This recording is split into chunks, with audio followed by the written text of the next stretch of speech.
All right, it is 5:30 p.m., Monday, January 26th, 2026, and I'm calling to order this work session of the Fairbanks North Star Borough School Board. As we call the meeting to order, the school board would like to take a moment to recognize that we are on the ancestral lands of the Dene people, the traditional land of the Dene people. Our mission statement: as a community, we create supportive learning environments where all students thrive. Ms. Poland, will you please call the roll? Certainly. Miss Carol Hubbard? Here. Thank you. Mr. Doran? Here. Thank you. Here. Thank you. Miss Dillian? Yes, here. Thank you. Miss Hewitt? Here. Thank you. Mrs. Hull is excused. Miss Maple? Here. Thank you. Mr. Burgess? Here. Thank you. We have a quorum. Thank you. First on our agenda, actually before I get to the agenda, I'm going to just talk about a couple procedural things really quick. We do have Article 5, the second half of Article 5 on our agenda tonight. And it would be really great if we could get through the whole thing because it is slated for first reading at our next board meeting. So I'm hoping that we can be efficient with our time, get through the rest of that package. There's about 26 pages, if I recall correctly, and then we can stick with that schedule. It will also be difficult to fit in another work session with all the budget stuff coming up. So it really would be ideal to get through that tonight. That said, I don't want us to be here too much past 9 p.m. So that'll be what we're shooting for. And so the other thing on our agenda, the first on our agenda tonight, is the Hutchison High School redesign.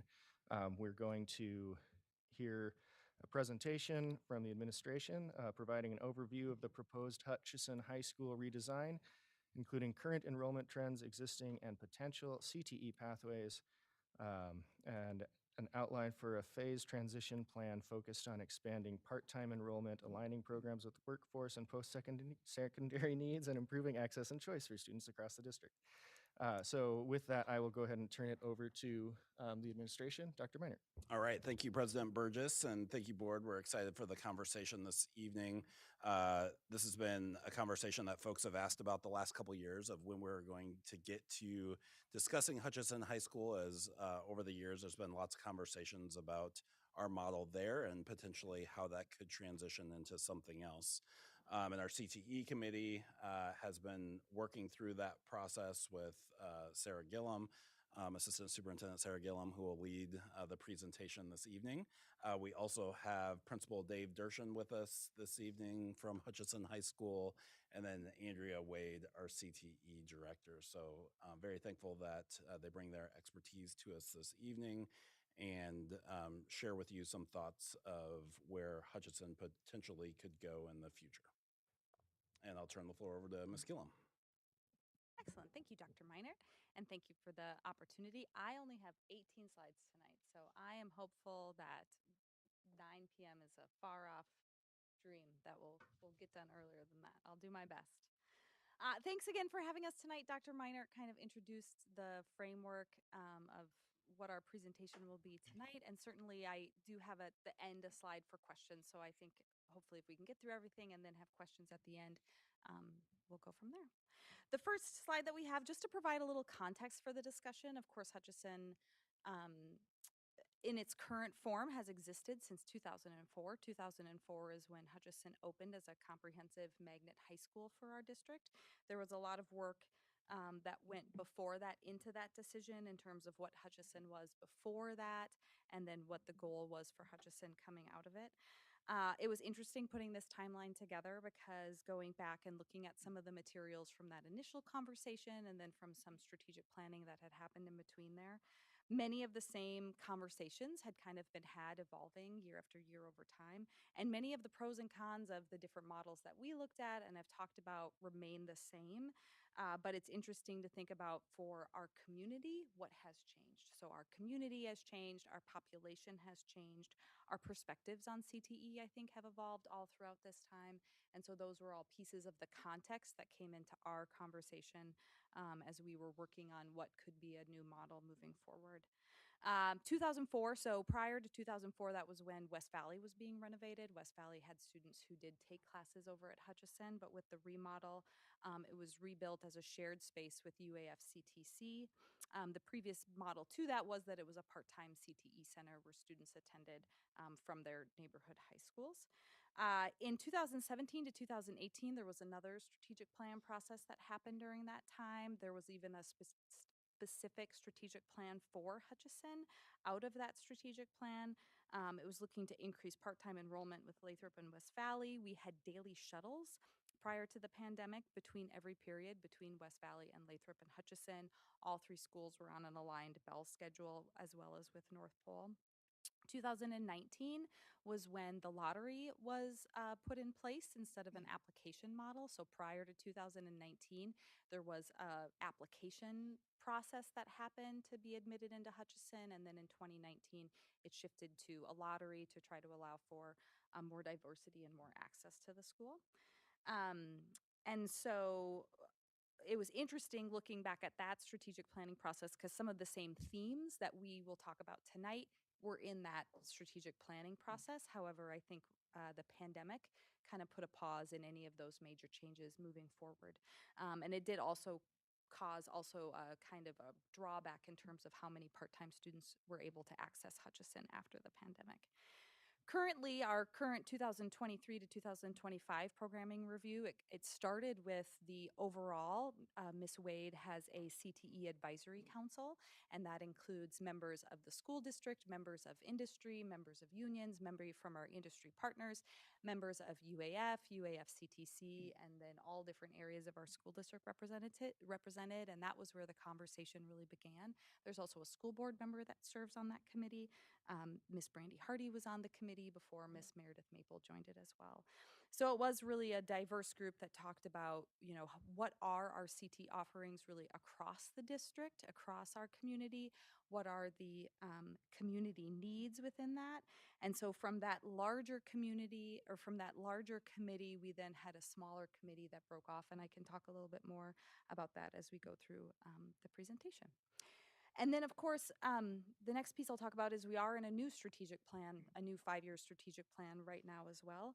That process did identify CTE. It came out in the Budget Committee Report 2 as an area for the district to focus on, specifically in Pillar 2, supporting access and choice.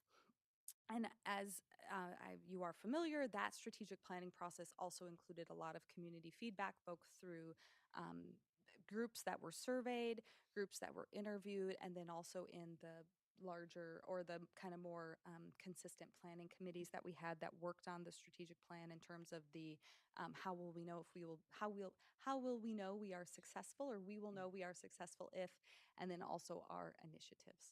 So specifically Pillar 2, supporting access and choice, those statements around how will we know I cannot say that. We will know we are successful if, and then there were 3 bullet points that the board approved last year regarding this specific pillar. So underrepresented groups have increased access to advanced course offerings and learning opportunities.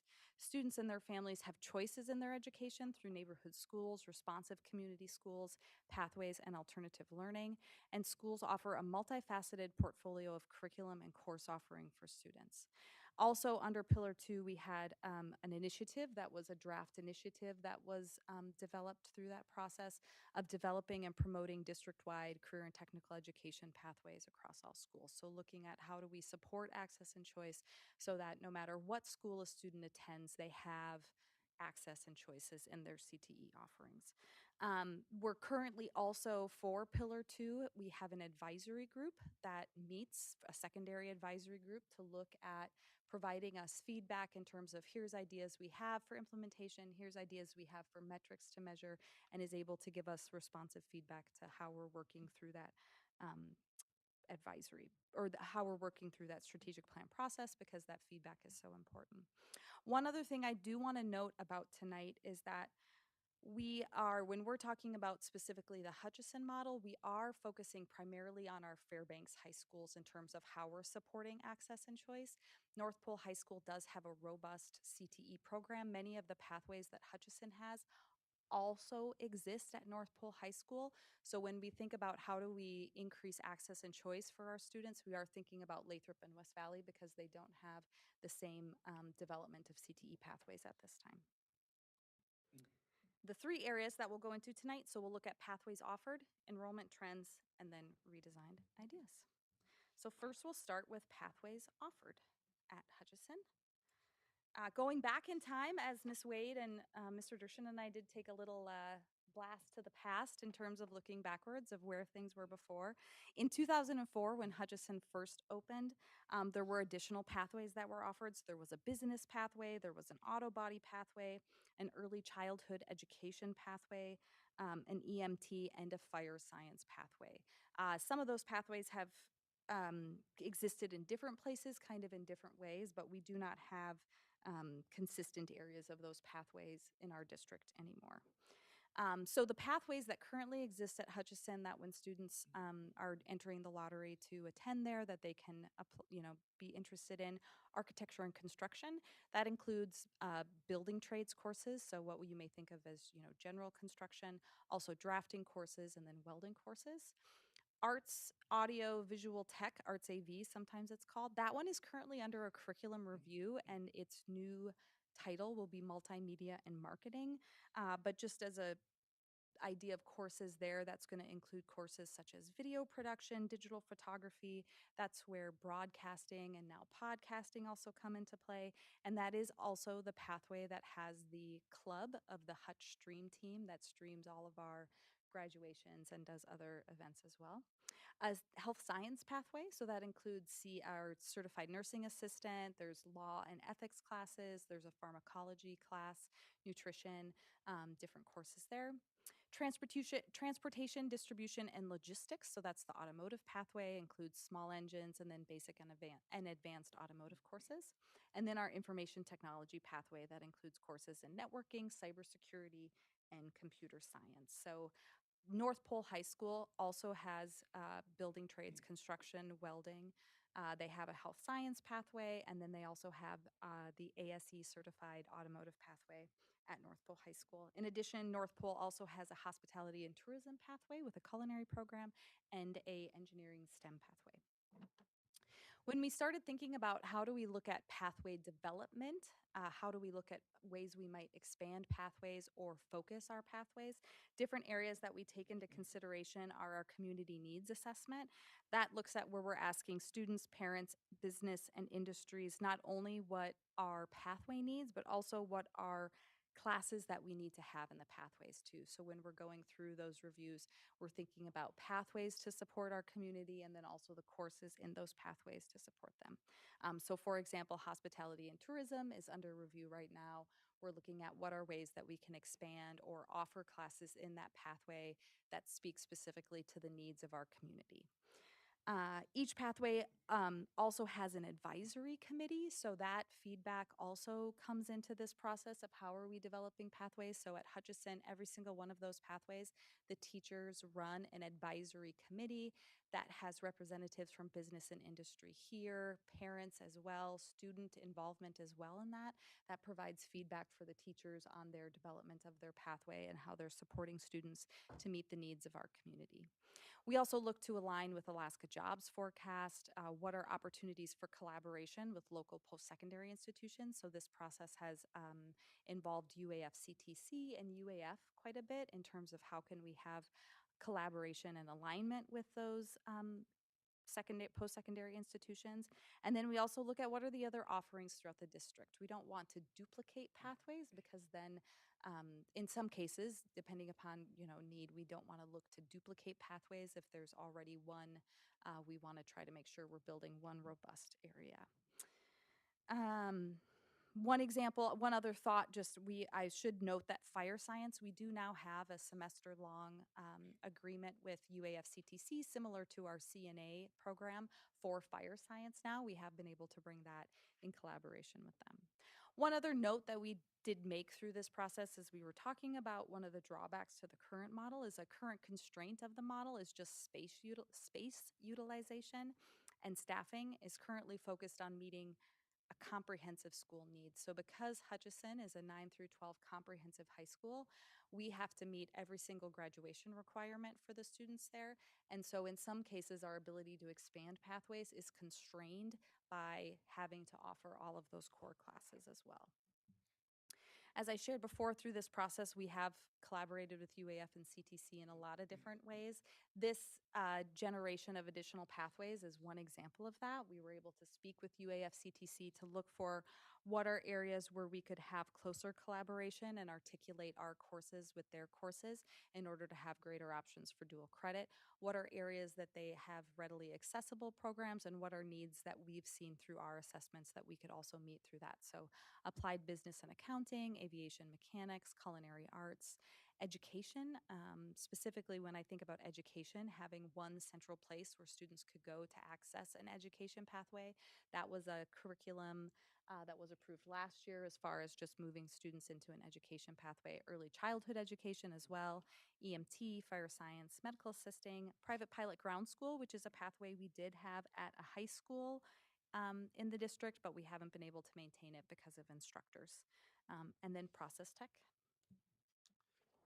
Next, we'll look at enrollment trends at Hutchison.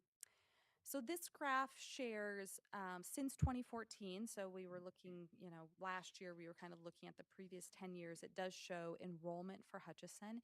Each color band is a different grade level.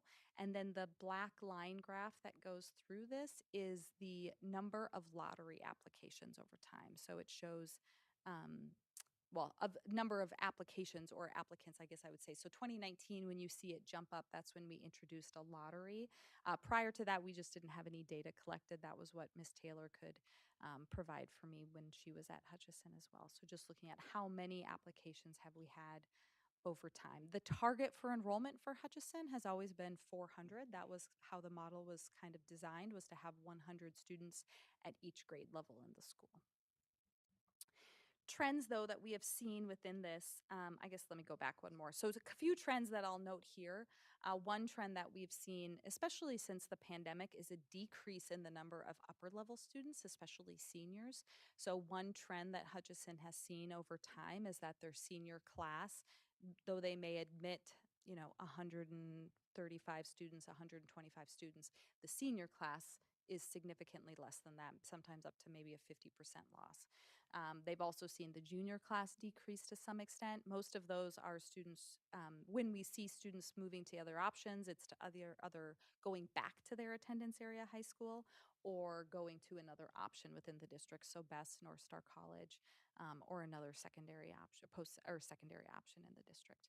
So we have also then kind of correlating, seen an increase in the number of freshmen that Hutchison has been accepting to try and help offset that enrollment shift. One thing to note, though, is that because of the shift, not saying this is a negative thing, but part of the way the curriculum is designed is it's designed to be taken over 4 years. So the way that our curriculum has traditionally been designed is that over the course of 4 years, you complete a pathway. And so because of those enrollment trends, we have seen limited pathway completers. So one data point I was able to pull from Ms. Taylor's data collection was that between 2019 and 2023, only 45% of graduates completed 4 years of a specific pathway. So, if I'm a student starting at Hutchison in one pathway and then getting to graduation, only 45% of those graduates over time had completed that 4-year pathway. And again, not saying that that's the only way to engage in a CTE pathway, but it is one metric that we look at because of how our curriculum is designed. I would say that we've also probably seen an increase in pathway concentrators. A pathway concentrator is a student that takes at least 2 classes in a pathway. So certainly there has been students who have maybe come in, say, in health science, but then have been able to access information technology pathways. So they've been able to not only take classes in health science, but they've also been able to take classes in information technology the way the schedule may work. So in addition to that, there's also been this increase in pathway changes over time. And there was some feedback as we were working through this process that it could be that freshmen aren't ready to choose a pathway. So the way that it's designed right now, when students are coming in and choosing a pathway in the lottery or a cluster in the lottery, they may not be fully ready or have had enough exposure to what the different options are to make a cluster choice that they're then willing to commit to for 4 years. So that may be one feedback. So that was part of our process in terms of thinking about what are the appropriate grade levels for Hutchison. And then students are returning back to their area high schools or moving to other schools of choice in the upper grades. And one other enrollment pattern that I think we heard from every single stakeholder group is that one draw of Hutchison is that it's a small school. And perhaps in some cases, that may be the draw that brings families to Hutchison, not to the focus on CTEs, but the fact that it's a small school environment, which is great. Certainly that small school culture is definitely a pro for students. It does, however, we've also noted that sometimes there may be a hesitation from students to enter into Hutch as a part-time student because that strong school culture is so strong. They feel like an outsider and maybe they don't feel as welcome in that versus other models that we could look at.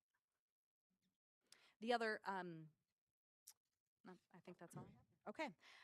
Part-time enrollment. So one thing to think about, there was, before 2020, there were about 165 part-time students going to Hutch. We had shuttles that happened in between every single period from both West Valley and Lathrop going to Hutchison. And after COVID, that was just not an option with our availability of bus drivers and buses. Kudos to Mr. Dershin. He's been working hard over the past couple years to really increase that part-time enrollment, to look at where there are openings in pathways for students to access courses.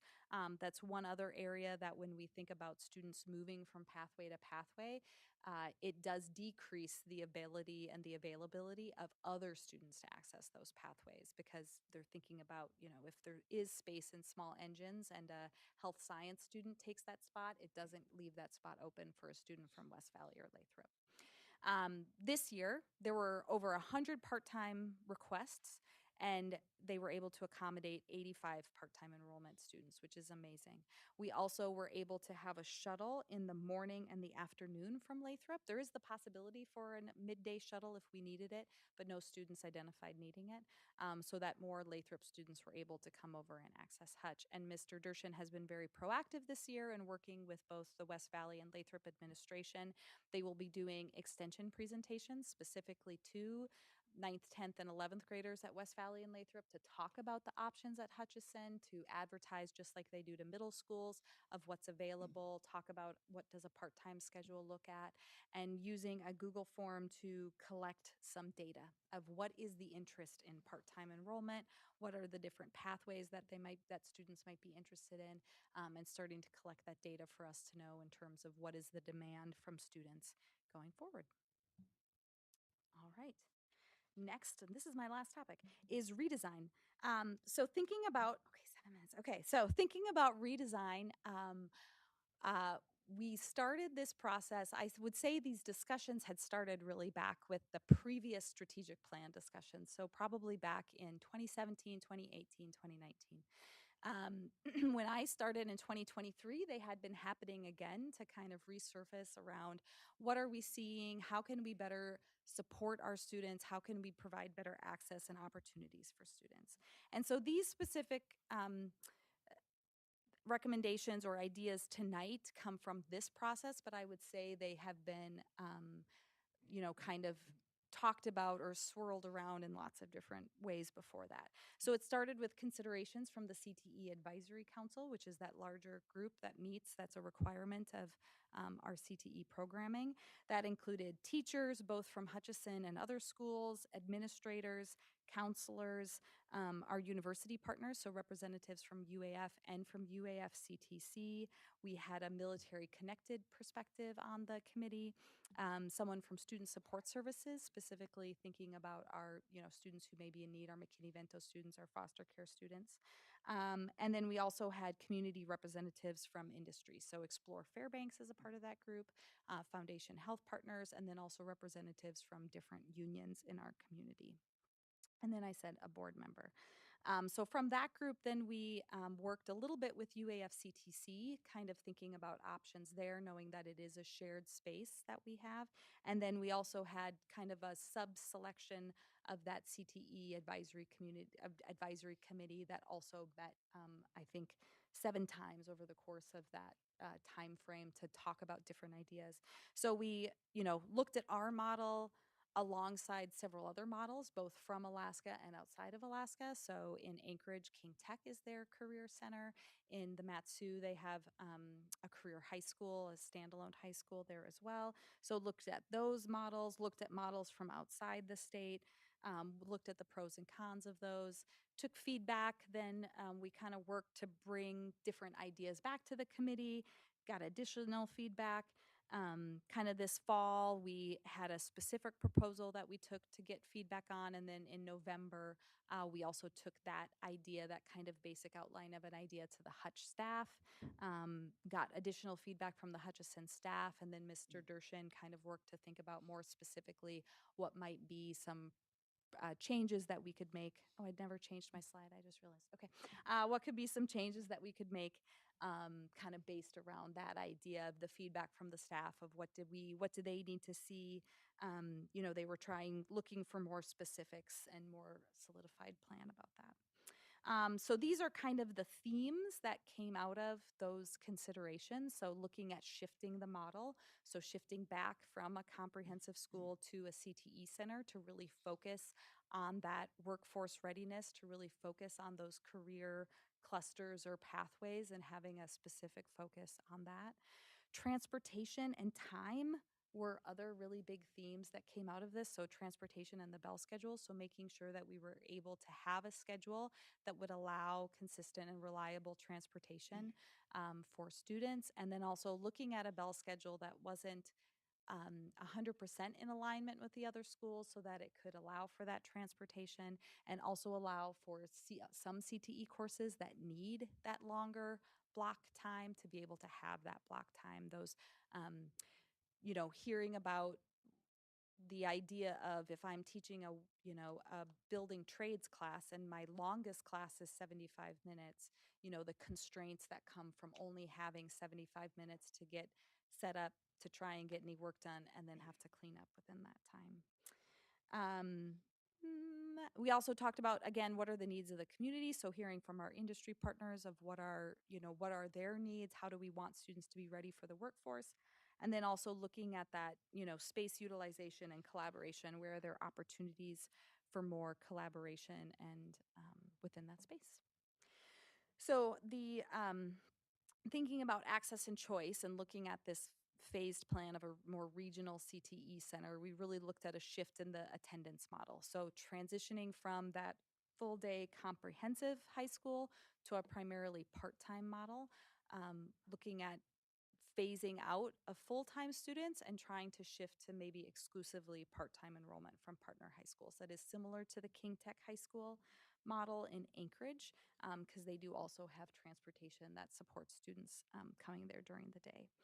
The evolution of career pathways, so really taking some time to look at how do we maintain and adjust our existing pathways to meet our community needs, and then developing foundational coursework to support a part-time structure. So we'll look at a schedule that does still have opportunities for some core courses in there in order to meet that kind of half-day model, but looking at how do we support that part-time structure with the courses that we have.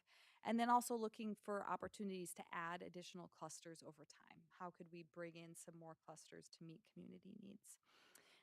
Really trying to focus on workforce development. So really thinking about having that focus of it being a CTE center, being able to focus on what are those industry certifications, what are these, how can we articulate align our coursework with UAFCTC so students can get more dual credit opportunities so they could then look to go into a university that much further ahead. And then reduction of comprehensive programming. So review and reduce those core academics, look to eliminate sports and athletics and clubs, and really focus on those CTSOs, those career technical student organizations. Perfect. Okay. Specifically, Mr. Dershin worked on if we were to look at a phased program model, what would that those kind of shifts look like, because it is really trying to take the logistics of a current model to a shift model and support both students within that. So, next year, just really trying to look at how do we have more part-time students in our school? How do we have this more dual model in place? Maybe looking to adjust the bell schedule to meet those needs, and then having next year be the last year for Hutchison athletics, knowing that students can still participate in athletics at their attendance area home school. The year after that, looking to expand part-time student attendance to maybe be a goal of about 50% of the student population, taking that opportunity to really review pathways offered, look for those expansion opportunities, since the focus is on 10th, 11th, and 12th graders. And again, no athletics, and really focusing on expanding and strengthening those CTSOs. The year after that, majority part-time students with some full-time students, still kind of working through the students that were there, but primarily being a CTE center. And then 2029 and beyond, just continuing to adjust pathways for that new model, maybe add some additional pathways, have those industry certifications and post-secondary credit alignment. So really trying to find ways to be able to support all students and build and develop throughout that time. This is one example when we were trying to think of working on a schedule for how to support shuttles and how to support longer periods within the day. This is just one idea that we came up with to try to have both opportunities for block classes and maybe some shorter classes, maybe having some core students with core courses built within that as well. Oh, let me go backwards one time. One thing about this too we would really be looking to collect data this year on what is student interest in different pathways. Another piece of this is that if we do have blocked classes where students are earning one full credit for really two classes brought together, it does accelerate the pathway based upon our current curriculum that's built out over 4 years, which could truly be a benefit for students who are entering pathways at later points in their high school career. So if I'm coming into the pathway as a junior, I would maybe still have the opportunity to complete that pathway over the course of 2 years instead of 4. Again, these are kind of how do we fit kind of two models into one. Some additional ideas that came out of the work that we did. One idea that was exciting to the committee was a career center in the Hutchison Library. So really a district-wide resource that all students could access, building professional development or building skills and doing professional development for students, having opportunities for career counseling and exploration, and trying to make a career resource hub for students throughout the district. We also discussed the possibility of if CEC, our Career Education Center, could move to Hutchison as giving them direct access to CTE courses and also greater collaboration with school staff and resources that would exist there. As I said before, we also talked that we collaborated a lot with UAFCTC. One exciting part of that process was even, looking at the space that they have. Hutchison's auto program is working towards trying to be ASE certified as well. UAFCTC would love to expand their auto program to the next level if they could. Currently, that's only accessible in Anchorage, but looking for greater partnerships and collaboration there. The culinary program at Hutch has always been something we've wanted to be able to access, and so finding ways to articulate that there. And then also one idea that almost kind of came up that from the committee was almost looking at how could Hutch be a CTE branch of North Star College in some ways? How could we look at really highlighting that work and elevating the CTE realm of post-secondary options in that way? And that's it. A little over 6:04. And that's it. I would turn it back to Mr. Burgess, President Burgess. Thank you, Ms. Gillum. Opening up to the board, Ms. Maple. One thing that I heard in committee that I don't see in here, and I'm curious about what path that conversation took, was about enrollment. You talked about how pre-2013 was application-based, post-2013 it's been lottery-based, and the intention there. And there's a lot of discussion about what we would want that to look like moving forward. Has that been a continued conversation? So yeah. Sorry, is that okay if I directly answer? Okay, sorry, thank you. Yes, we did kind of. So one thing the committee did talk about was what does that application and admittance process look like? Because one piece of feedback was we want to make sure the right students are accessing those courses.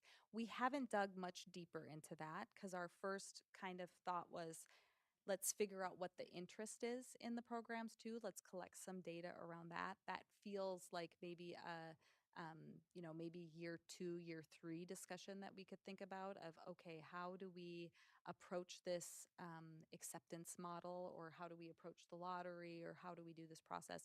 One, topic that came out of the committee was thinking about, after a student applies, do we have, kind of how do we structure a conversation with that student to help make sure that we're really striving to meet their needs, kind of in like a pre-PLCP, which is our personal learning and career planning process with students, to make sure that we're able to best meet their needs. So that, thank you for bringing that up.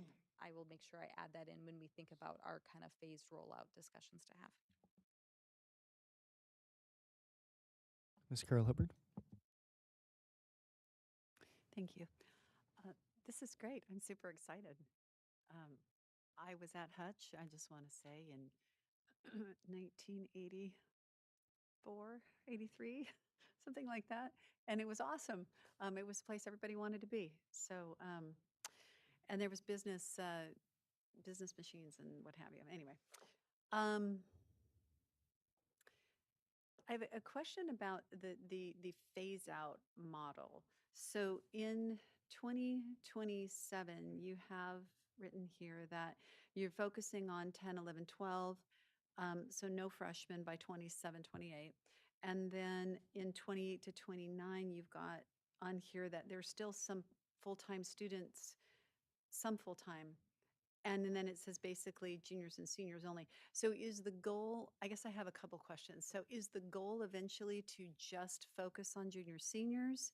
And then are we going to be phasing out the standard academic like English, math, science, that, and just turning it over to CT? Yeah, I'll start and then Mr. Dershin can speak about that too. Uh, when we talked about it as a committee, we actually talked about focusing on 10th through 12th graders, so expanding a little bit lower than just 11th and 12th graders, but possibly 10th through 12th. We did all this. Oh my goodness. We did also discuss, if there was an opportunity for all ninth graders to take some sort of a career exploration class, or all eighth graders to do a career exploration class. So there were opportunities to think about that. So the primarily full day juniors and seniors in 2028-29 would be the students who were accepted as freshmen, who are working kind of their way through the system. However, I will acknowledge that there is an opportunity for core academic, well, because those students would be working their way through, they started at Hutch, and we would like to honor that they get to stay at Hutch through that 4 years of time. There would still be opportunities for core academics. And so we have tried to think about, what would be those crossover courses that we could offer students. So, you know, all sophomores take US history, right? Could we have a social studies teacher at Hutch who's able to offer US history to both Hutchison students and West Valley and Lathrop students who come over? So if I take a block class for periods 1 and 2, and I'm a junior, maybe period 3, I'm able to take my US history course or my government econ course, things like that. So that was one idea that we were looking at in terms of still being able to offer some core academics and be able to support students. We've also talked about, are there career focused core classes that could exist at Hutch? So for example, there's a math in the trades course and a math and healthcare course that would make sense to offer at Hutchison, because those are really specialized courses that they could maybe meet those needs for.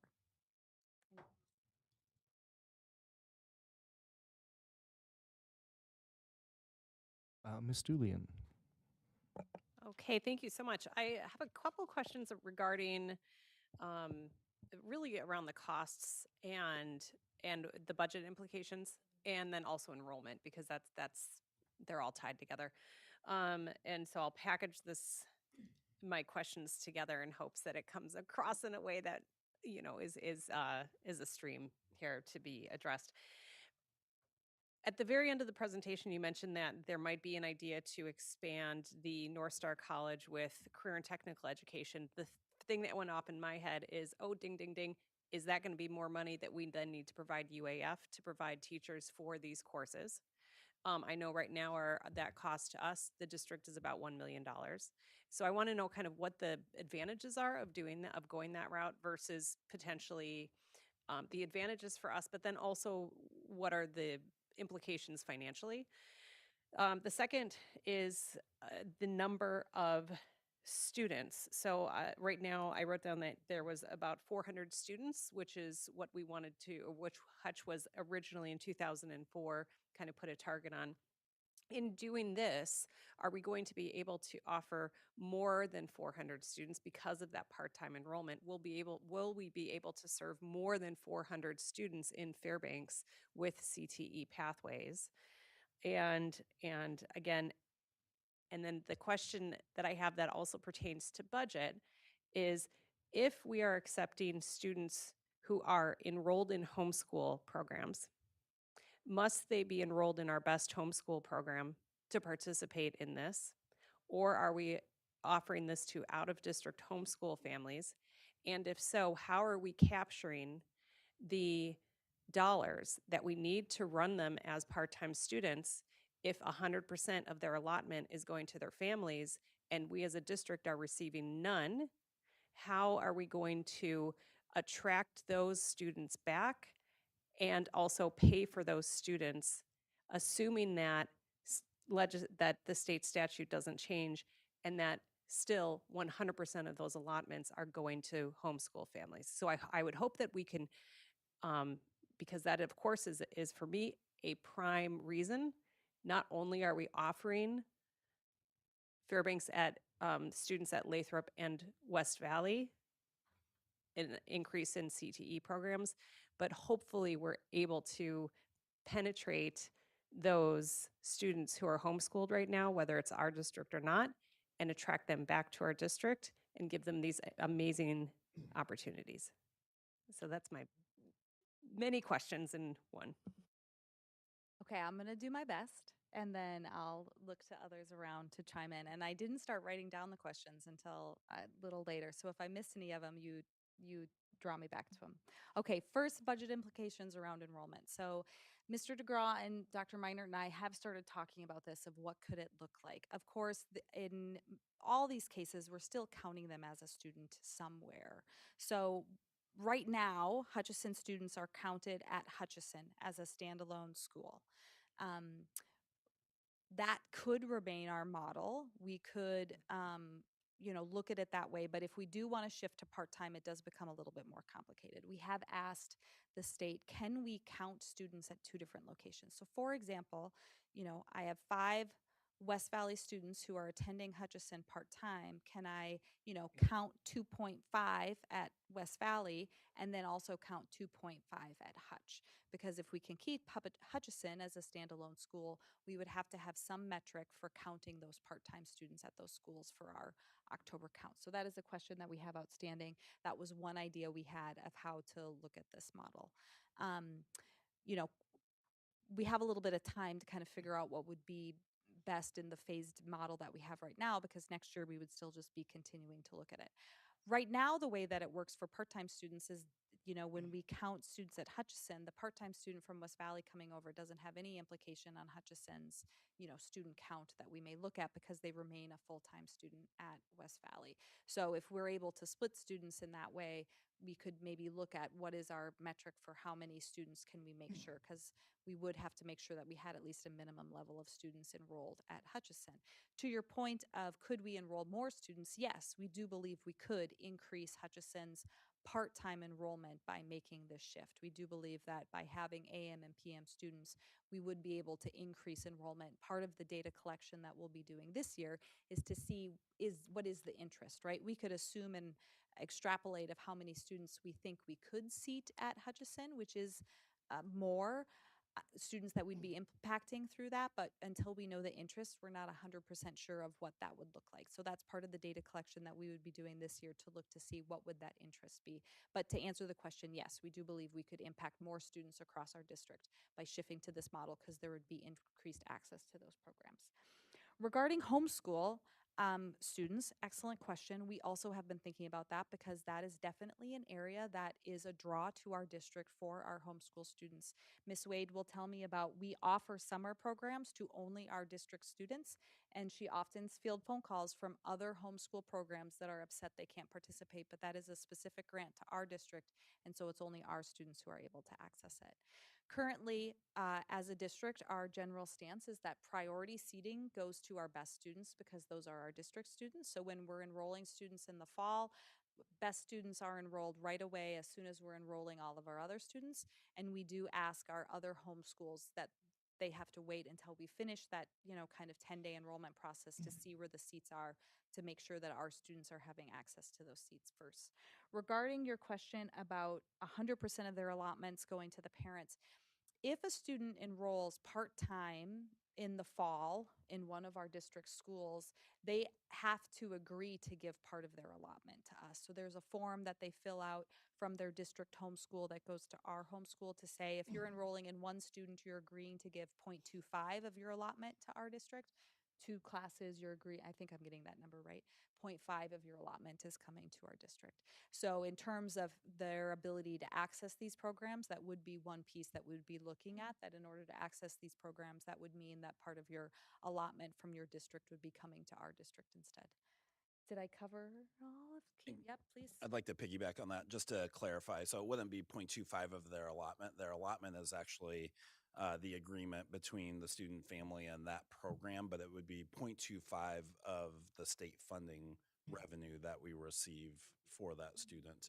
And oftentimes, if students do enroll with us part-time or with anybody else outside of their homeschool program, then that homeschool program would adjust their allotment with that student and family. The benefit of homeschooling with BEST is that we allow our homeschool students to take up to 2 courses at any of our schools and still receive 100% of their allotment. So there is a baked-in incentive of using our correspondence program here within our district.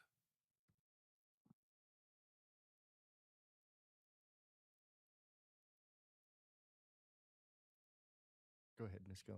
I forgot I didn't say anything about North Star College and what that would look like. Okay, good. So if it were to look like a North Star College piece for classes that students were taking, it would be that we would be looking to pay tuition for those courses. It would also be increased enrollment for us, and we would maintain some Hutchison teaching staff as well. So if we were to explore that model, it would look different than the pure North Star College program where they're only taking, UAF classes really up there, because it would be much more hybrid in terms of some classes would be with our teachers where they wouldn't be paying tuition for those classes, but there might be some areas where we would be looking to access and leverage UAF CTC instructors to teach courses, because that certainly is an issue that we do run into in terms of being able to find instructors for our CTE pathways, because it isn't a financially it doesn't increase their financial standing often to come teach for the school district, and they don't have the skills within that. So CTC is able to offer, an expansive. Or I also think of the example of, like right now we started a cosmetology pathway at Lathrop, which is amazing, but she's only teaching 2 periods a day. So in terms of finding someone who can teach full time for our district in areas where we may not be able to fill out a full-time course load for them, that's also a barrier that we've come to. I don't know if that makes sense, but yeah. Okay, Mr. Doran. Okay, perhaps before I get to my question, just to follow up to the funding question. If a student was enrolled in BEST and takes classes, if we reverse that so they're enrolled in a school where we're getting the full funding as opposed to homeschool reduction, and they may take a class or two with BEST.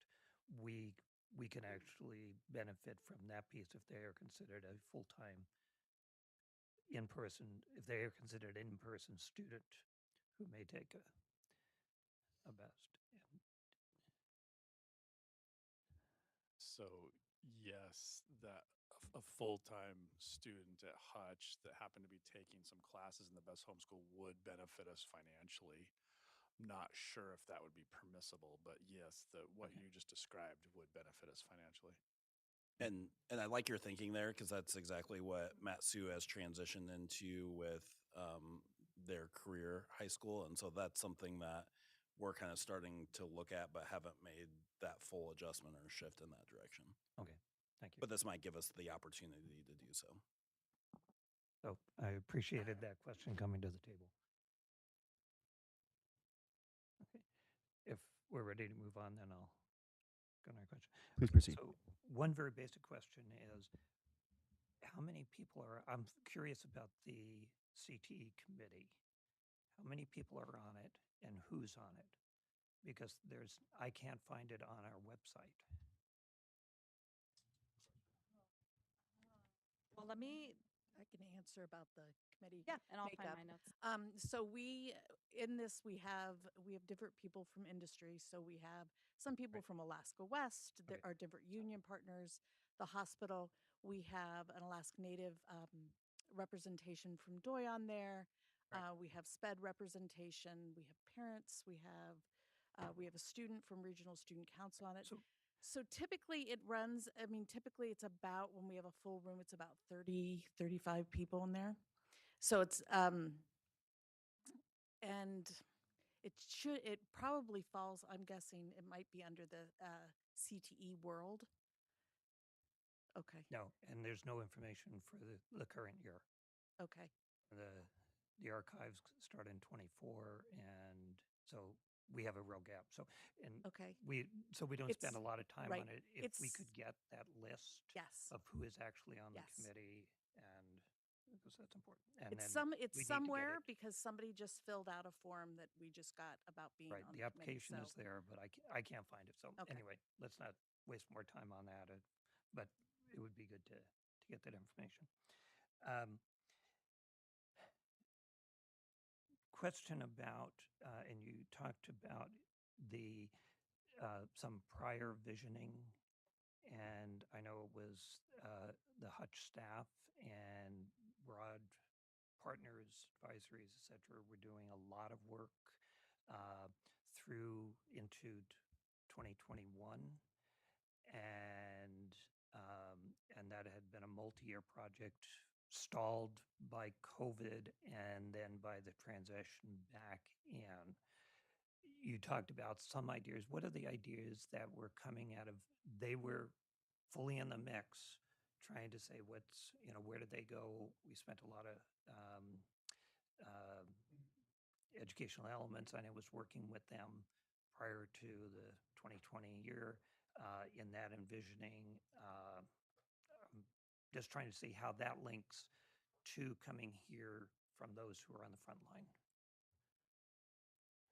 So a few different things that came out of that, their 2019, 2023 envisioning. So they were looking at student enrollment, flexible scheduling, access, school environment and culture, CTE offerings, academic success, career pathways, professional and soft skills, equity and access, student access, and operational excellence. So yeah, so from 2019 to 2023, they developed a document that was their individual plan.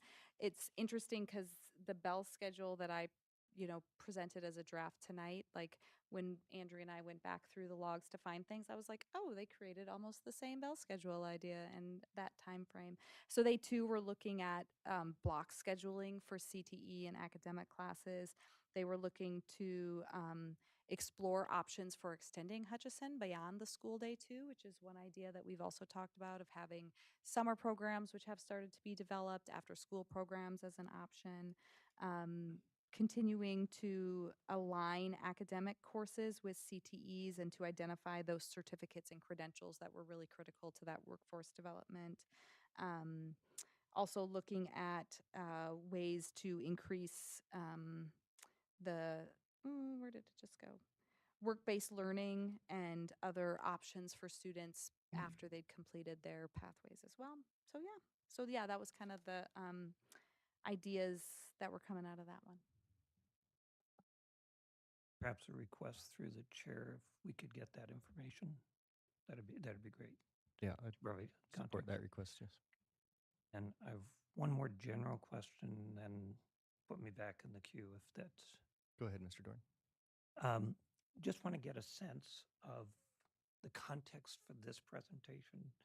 In the presentation, you mentioned that a specific model, this specific model, I assume, was what was presented to staff to look at. But I'm interested and concerned about how we brought in the opportunity for community input to this. This is one model being presented. And I guess on one hand, the model, as I look at it, is we would be making a decision if this model went. I don't know when a decision is made on this. The timeline would indicate closing the school, that we'd phase it out, but the decision would be to close it as a school. And I'm wondering so I want to kind of context so that as I ask questions, I have a sense of where that is. Okay, I'll respond with part of it, and then I'll let Ms. Gillum talk about the conversations that were had with the CTE committee. And so I think that's part of the conversation and bringing it to the board in terms of where do we go with this? Is there actually a decision by the board that's made to shift things? I would push back a little bit on that we're closing a school. I don't think we're closing a school, especially if we're keeping it within the funding model. We're just changing the model or the role of the school, not actually closing a school. And so, whether that takes board action or it's just continued conversations here with the board and the community, I think that's part of the conversation tonight. And then after this conversation, I do think broadening it to have Hutch have some conversations about this model. I do think it's always easier to start a conversation with, this is our recommendation based on the experts in the CTE committee that have examined this over a number of years and have put this recommendation forward, but also having room for input from others on how that might be adjusted. I think it's really difficult if you come to the community and just say, give us your options, and then start to try to piece that together. And so how we would approach it is starting with this recommendation, but I think it leaves a lot of room for conversations and recommendations within that. And then maybe Ms. Gillum speaking to a little bit of the process piece, if there's anything else to add there. Yeah, I would say that in addition to just this committee, the committee that we had that really kind of looked at models and offer feedback, there was also community input and feedback that came from the strategic plan process as well. So that feedback came in different kind of ways and forms. As I said, the Pillar Advisory Committee, which represents secondary parents, staff members, and community members, also had an opportunity to look at these general ideas and provide feedback.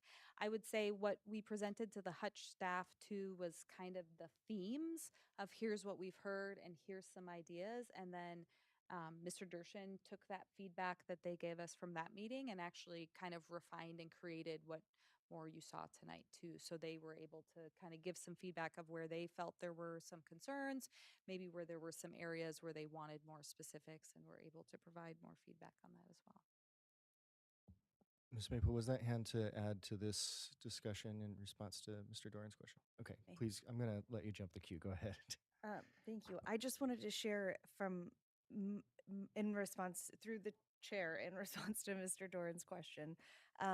In my experience on the committee, the one thing I wanted to point out was that when the committee didn't just receive what's before us today. The first meeting that I got to participate in, there were 3 different ideas presented, And then we broke out into smaller groups to workshop those ideas together and then come back. And it was interesting because we came back and all of these separate groups had come to very similar places, whether that be their questions or what looked most appealing or what shared concerns were. But I just wanted to share that because this junior senior sort of CTE model was one of at least 3 things that were, I mean, like several pages for each, laying out what they would look like, how they compare to one another. So while this is where we are today and what's been presented, the full committee didn't start from here. So I just wanted to share that. Mr. Dershin, go ahead. Yeah, I guess the piece that I would add is as we had conversations, one of the things that came to light was we wanted to, if before we could move forward with this model, was really see if there's the interest in this. Are there enough students in the district interested in part-time? Currently, we have lots of students walking back and forth to West Valley. We have a few students coming up from Lathrop. We did try to offer part-time options this year, meaning half-day options for Lathrop kids, but I don't think the messaging got out in a timely manner, And so currently we're going on Tuesday, Wednesday next week to Tuesday to West Valley and Wednesday to Lathrop to really present to them the half-day model. Depending on how that is received and what the interest is, I think might determine some of the direction of where we actually go. But I think it's a sound model. I love the current model of Hutch, but one of the limitations we have is that in terms of room and space, we can't expand to different clusters with full-time students, partly because of staffing. There had been more clusters previously, and I think part of that was that there was some extra staffing given to Hutch that allowed for teachers to teach fewer kids. As I came into Hutch last year, one of the first things I had to do was right size class sizes and things and tighten it up a little bit. If we were to say add an early childhood program, you'd want to hire a full staff member. You'd need to bring in maybe close to 30 kids for the program per year. If it's a full-time school, then I need staff to teach those kids every subject area. And so, we've talked about different things, and so this is sort of where we're moving, if you will. If I might just to be able to say thank you for providing some of that context. And I might have been rougher on my question, although the question is essential, really, to this. But that helps me as I look at the different questions that I do have and as we have ongoing conversations. So thank you for providing some of the context from your viewpoints, various viewpoints. Put me back in the queue.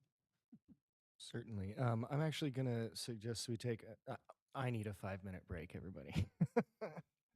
So back at 6:37, please.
Okay, we're back.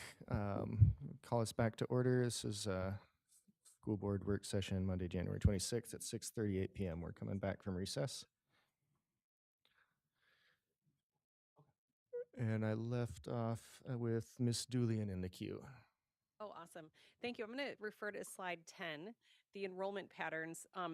This one was really surprising to me, especially, and I'll just refer to what I'm surprised about.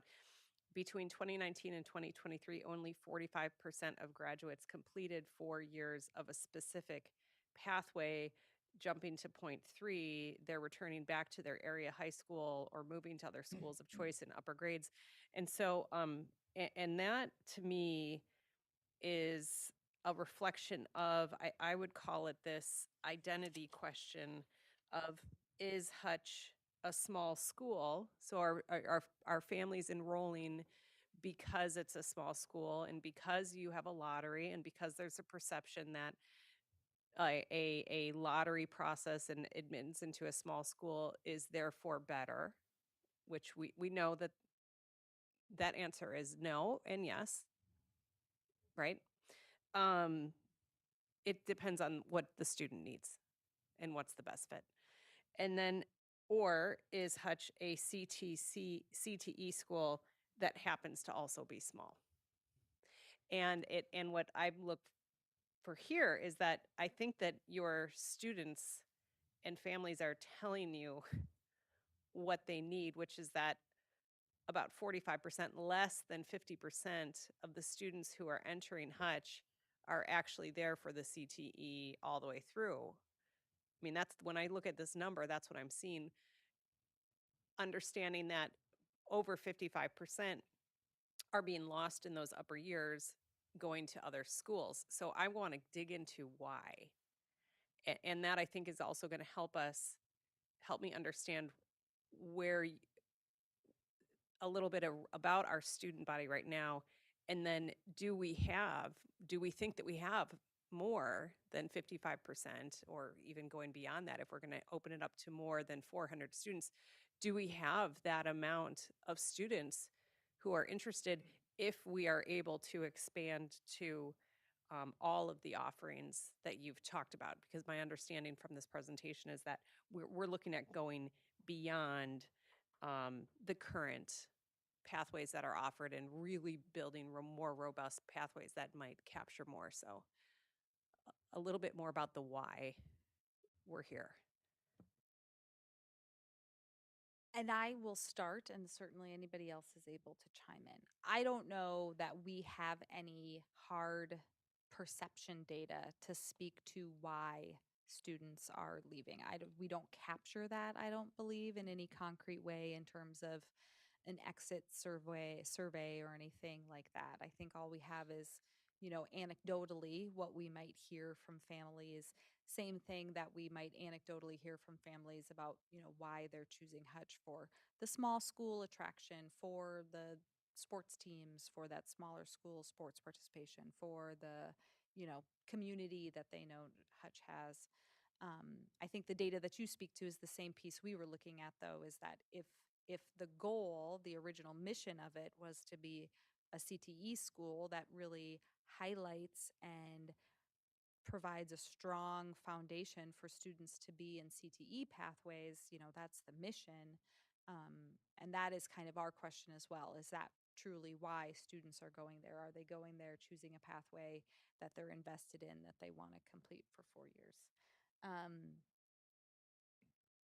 The other question about enrollment is what Mr. Dershin was speaking to, that we're right. We don't know. We don't honestly, because of the way that we've collected part-time data over the course of the years and the way that it's been very school specific in terms of how they've collected that part-time data. We don't have any district-wide data on that. So that is part of the work that Mr. Dershin and his team are doing this year to try to figure out, if we open this up, if we present this information and then collect that data, hopefully we'll have a starting point to say, oh my goodness, yes, we definitely could enroll, 40 AM students in, our automotive program and 40 PM students in our automotive program. And now we're increasing the number of students who can access it. So that's part of that data that I think we're hoping to collect. I also look to you guys too if you have feedback on why. There is a percentage that, I can't tell if I'm being heard or not. There is a percentage that 45% of graduates, I don't know if you remember being 14, but I don't remember having an idea of what I want to do. So what that means is 45% of the kids who come in as freshmen stick with it completely. There's definitely a percentage of kids who shift clusters. They come in automotive and switch to architecture construction. Um, I've got kids who come in IT and realize they really wanted to do more movie stuff. They thought that was, they got it wrong in terms of choosing a cluster. Um, and then, there are some kids who move on. We lost about 15 kids. I wouldn't say lost. They moved to North Star College, from last year to this year, about 15 kids, because that's what they wanted at the time. And it's not a bad choice. It's a different choice. So we definitely have a population that comes to Hutch for a small school. I have parents ask me, which cluster should I put my name in for because it has fewer applicants? I have people ask that, and I say, well, it's different every year, which is true. Um, but that's not, they're interested in coming to Hutch, and they're not really all sure why.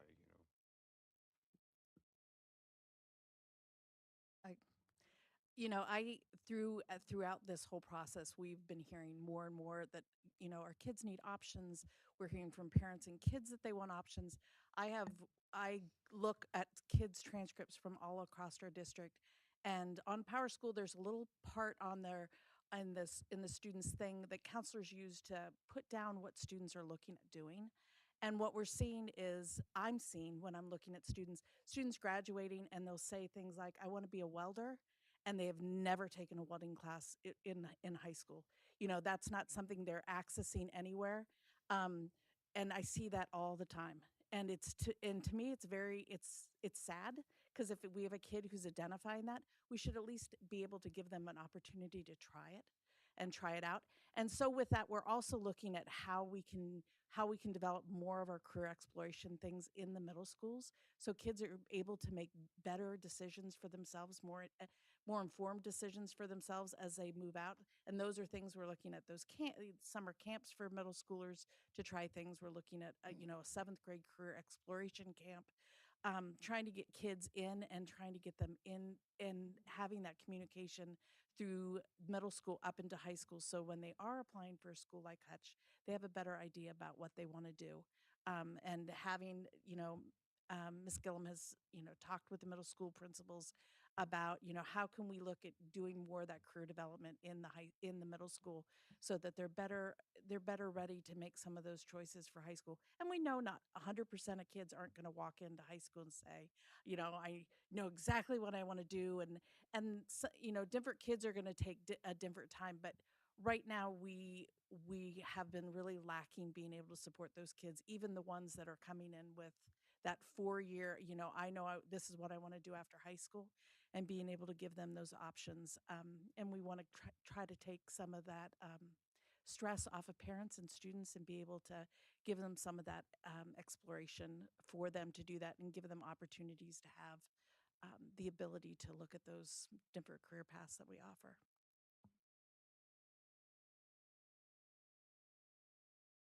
Yep, I just want, thank you, and I just want to clarify something. I just want to make sure I'm understanding this correctly. What we're looking at potentially going towards with this redesign, and I'm sorry I'm sorry I didn't capture this more precisely. Are we looking at junior and seniors? Or are we looking at sophomore, junior, senior?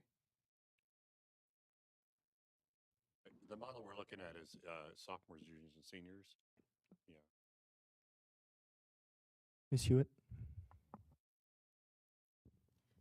Yeah, would in the new model is the plan to stay with a lottery or go back to an application?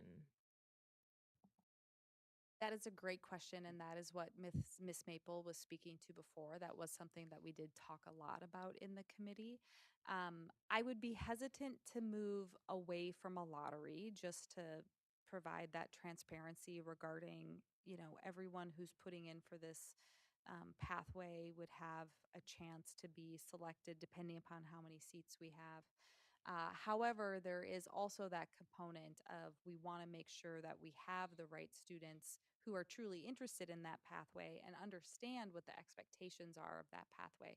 So, one idea that we most recently talked about would be a lottery, but then their part two of that lottery would be kind of a more intensive career counseling opportunity with that student, where the student could come in, have a one on one discussion with the instructor or one of the primary instructors in that pathway or the counselor to talk about here's what this pathway looks like. Here's what getting through this pathway looks like. Here's what your career opportunities in this pathway are for students to then really understand what it is that they're signing up for and know that, yep, this is the pathway that I'm interested in. I am the right student for this, and have an opportunity to also talk about things that, Miss Kennedy, the director at North Star College, has also been able to join some meetings, and she's talked about those early intervention conversations with students where a counselor could say, I'm looking at your attendance.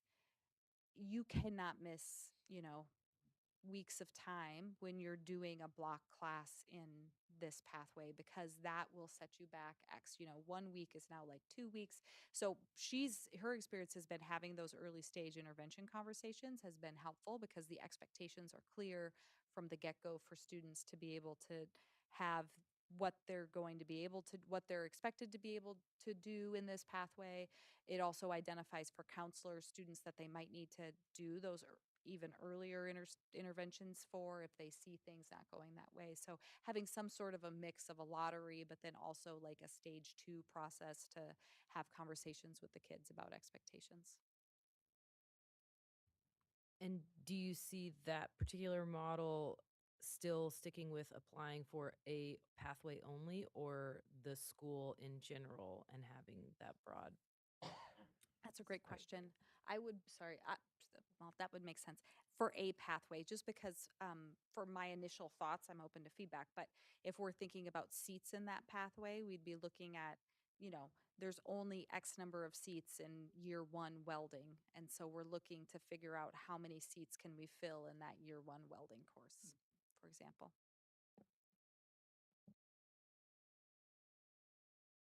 Okay, I've got Mr. Doran and then Miss Carol Hubbard and Miss Stooling. Thank you. I'm glad to hear that we're having some conversation regarding lottery versus non-lottery, and having sat next or across the table on multiple principals at Hutch, with the pile of applications that, it was a lot of work. Okay.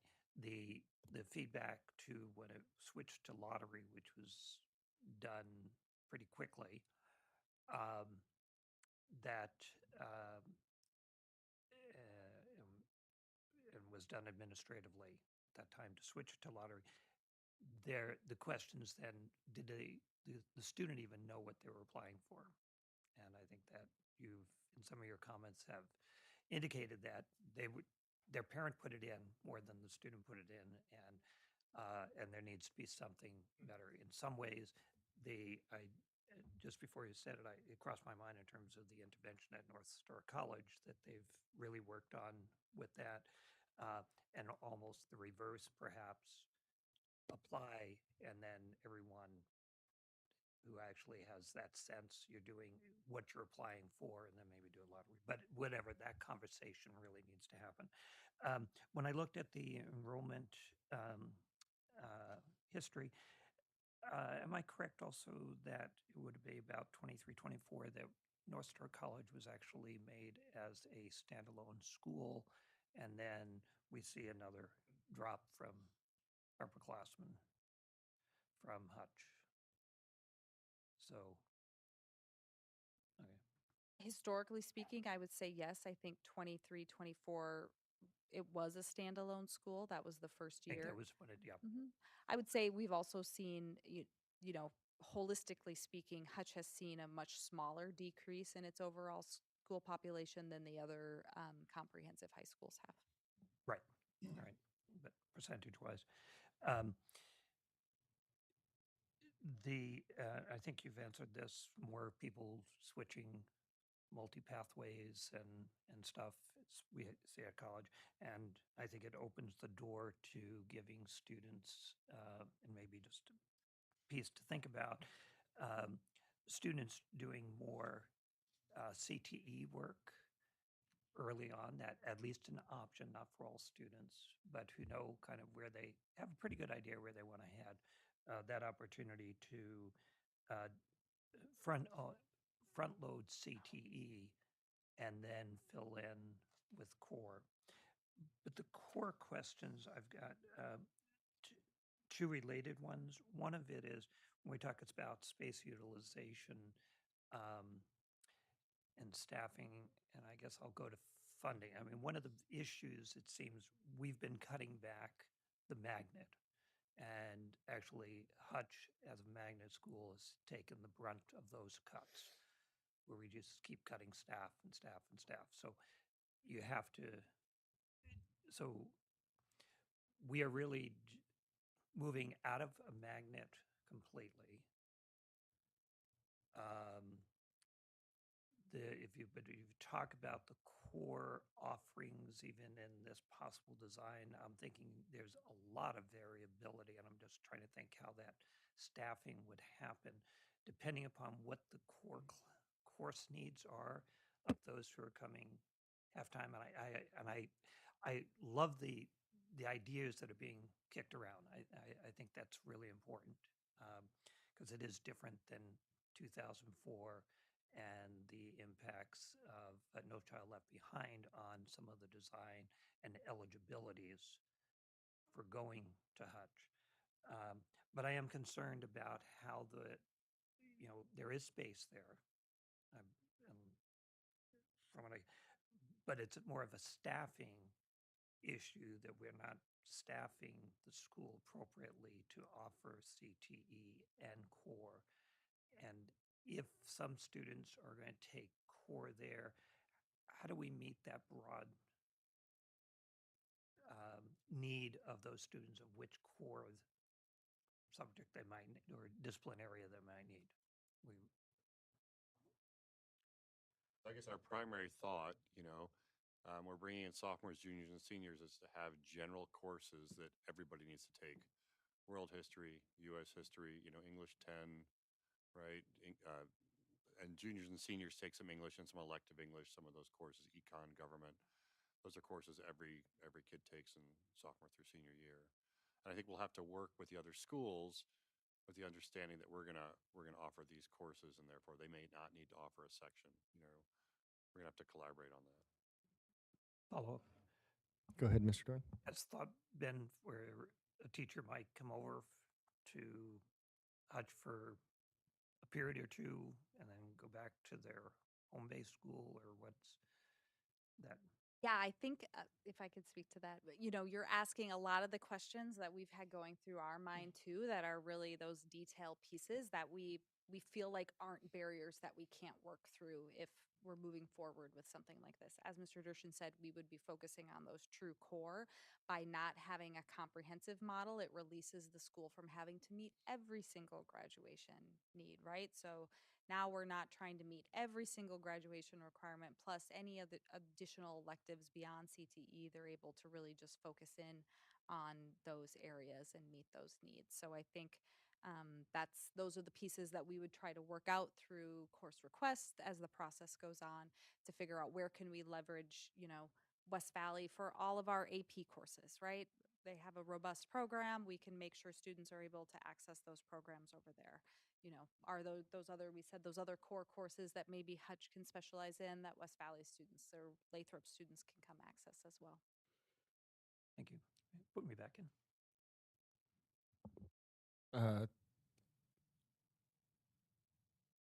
Ms. Carol Hubbard. Yep. And real quick, sorry, I'm just going to remind everyone it's almost 7 o'clock, which means we've been at this for 90 minutes, and we do have Article 5 to get to. So if everyone could try to be as concise as possible with your questions and your answers. Thank you. Ms. Carol Hubbard, go ahead. Okay. No pressure. Okay. Let's see here, be concise.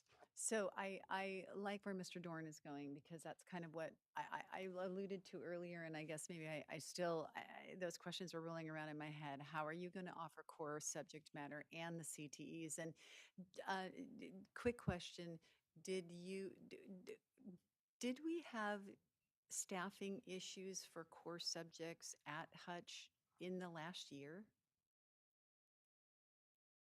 Was that an issue, or this year, or last year, or the year?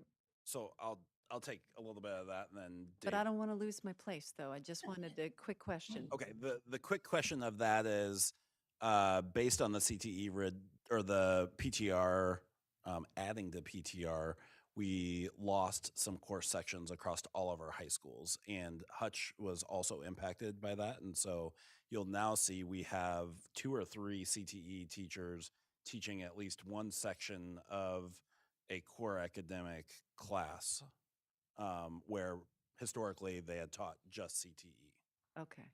So I guess on that note and understanding that a little bit better, what I just want to kind of throw in my vote for going with the CTE focus instead of trying to do both.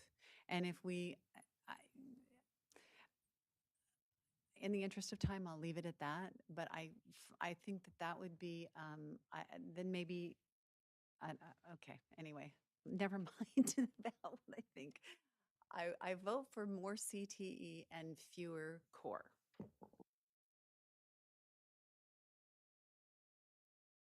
Thank you, Ms. Carol Hubbard. Ms. Doolian. Okay, thank you. Yeah, I also want to just state that I'm looking at slide number 14, and there's a phase plan here, which is shift in attendance model. And in that attendance model end goal, the third bullet, it does say that your end goal is exclusive part-time enrollment from partner high schools. My recommendation is that we don't try to be everything to everyone. This is an opportunity for us to be a CTE, a regional CTE center for students that provides robust CTE opportunities. I would want to know a little bit more about why. Maybe it's funding, maybe it's because we are able to develop ourselves as a school and count it as a school. I would like to know a little bit more around why we would offer core classes. So we don't have to go into it right now because I think that there's probably some budget implications and everything. Yeah, just a brief one. And then I do have one other question. So the simple answer is for students to come to us part-time, they would need to have a block CT class and another class to enable to use the bus system, the shuttle we're putting in place. And so that might be a block welding class and then world history, and then they take the bus back to Lathrop. Or block welding class and a drafting class. So that's where, sorry.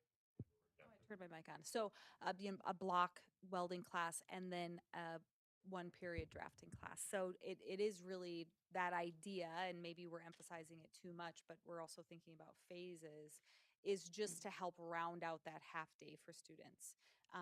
King Tech does something similar to that, but they do it all through e-learning, which is also something we could, leverage as well.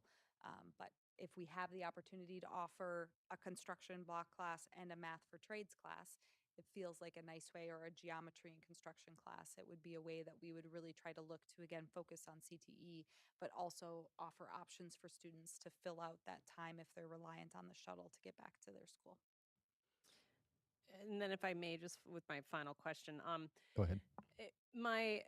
and this is more of a recommendation, but we're looking at, we are looking at what I'm seeing here is an expansion of opportunities for sophomores, juniors, and seniors, primarily in the Fairbanks area, to explore and participate and even, earn some certifications in career and technical fields. I appreciate that we are moving more into the CTSOs. That's very good, especially that there's funding available along with CTSOs, which is good. But my hope then as a district, that to help students get ready, because if I remember being 14 and not knowing what the heck I wanted to do, to get students who are 15, sophomore, junior, seniors, ready, I would then I would challenge administration to think through what can we do in 7th, 8th, and 9th grades to potentially introduce this concept to students, because to Ms. Wade's um, uh, comments tonight about students wanting to become welders who have never participated in such, and to also reduce the tendency of somebody just enrolling in a lottery because somebody said that it's the better thing for them to do for their kid. Maybe there's a way that we could require some sort of prerequisite participation or equivalency in experience if they're transferring in 7th, 8th, or 9th grade to then enter into a lottery if that is within state statute and legally allowed. But that would help us make sure that we are preparing students for the opportunities at Hutch, and also potentially drive more enrollment towards those things.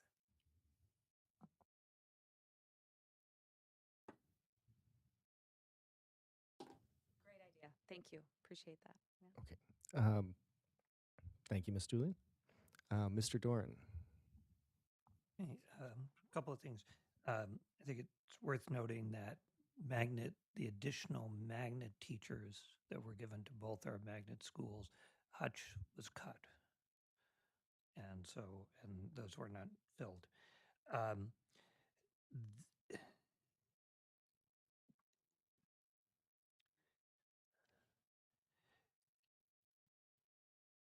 the part of my question, and again, it's I guess it's going to be another need to have additional conversations around this. I look in terms of, and I'm really, really thrilled that the time has been put in at how to deal with part-time students. And I love the idea of doing half-time, because even when Hutch was at its 400 student cap, it had anywhere from 100 to about 160 part-time students coming. So there were actually between 500 and 600 students most years, and up to COVID, and the shuttles, which ran multiple times, almost every period, didn't work because you were missing one end of the class at one school or the other, and so it was very problematic. So I like the effort that's gone into really saying, hey, we could do this and we could work it in with half-time student, part-time, half-time. So I really want to say, and it comes to me in terms of the question, well, is Hutch a successful school now? Which I'm making a rhetorical question, because I think the answer is yes. Very. Okay. So what is that redesign? Is it a tweaking to make it better versus really transitioning it out? And the transition is that it is gone. The given the context, leads me to the question around funding, in terms of right now it's considered a school site, and it's considered gets small school funding factor. But if we don't have graduates from it, are we really saying, I mean, is it a school? I don't know the definitions, but that becomes a funding issue. You might want to, you look ready to jump in and ready to answer my question Yeah. on that. So I think there's an assumption there that there wouldn't be graduates. I think that there would be graduates from Hutch still. And the funding piece of it is still in flux a little bit in terms of the part-time piece of it, and whether or not they will recognize that between schools. But we still just need to meet that 175 student threshold in terms of the small school allocation. And so we're not losing Hutch as a small school within the funding formula, which if you lost that, then that could, have a negative impact on the overall finances. But, we have time to work through some of those logistic pieces, but not losing Hutch within that model gives us some flexibility because those students are still within our system and Hutch is still capturing that small school allocation. And then the graduation piece, just wanted to put that in there that given that Hutch would still be a school, that there still may be graduates from Hutch itself.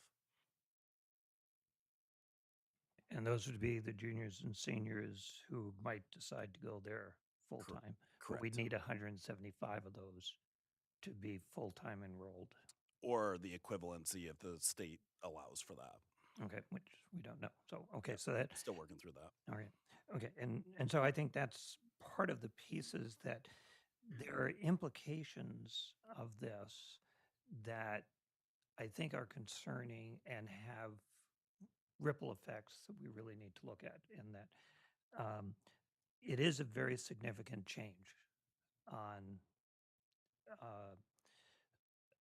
in terms of Hutch and how it plays within, what are the implications to the other high schools if they have a significant number of students who are half-time at their high school. If they're half-time at Hutch, they're half-time someplace else. So what are the ramifications of that? What are the ramifications if, as we have a number of juniors and seniors leaving the upperclassmen of our neighborhood attendance area high schools going to North Star College, now they will be going to potentially to this career center. What are those ramifications? What does that do to the staffing at those high schools? And as the question often has come up enough times in terms of North Star College, they can offer as many electives, especially as we continue to cut staff. And so this is another grouping that's leaving. What does that mean for those things? Benefit of perhaps opening doors for more students to take CTE, but we often forget to really look at the ripple effects. It's a good program, but we don't look, and there are examples, I've sent you some in the email today, of where we did not look, and that's going back over periods of time, a number of things. We don't look at what the ripple effects are. So I'm very much encouraging that we need to come back. This conversation is just a scratch, and more answering immediate questions than a conversation of where to go. I do understand the need for Hutch having a sense of where you're going. Lottery's open. I drove by and I saw the reminder, lottery closes the end of February, I think 25th or whatever it is, So what are people applying for? And students applying for, we like the small school. Is that an option that can we afford it? Is it an option that we can have here? Our big schools have gotten smaller.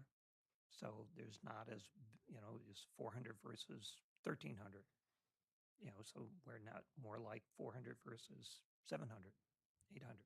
So, I mean, those things have changed. But also those activities are important. And I know Hutch has spent a lot of time working with students for building the camaraderie, building, an identity. Those activities become an important thing. If they go away, freshmen saying, well, why should I even apply for next year?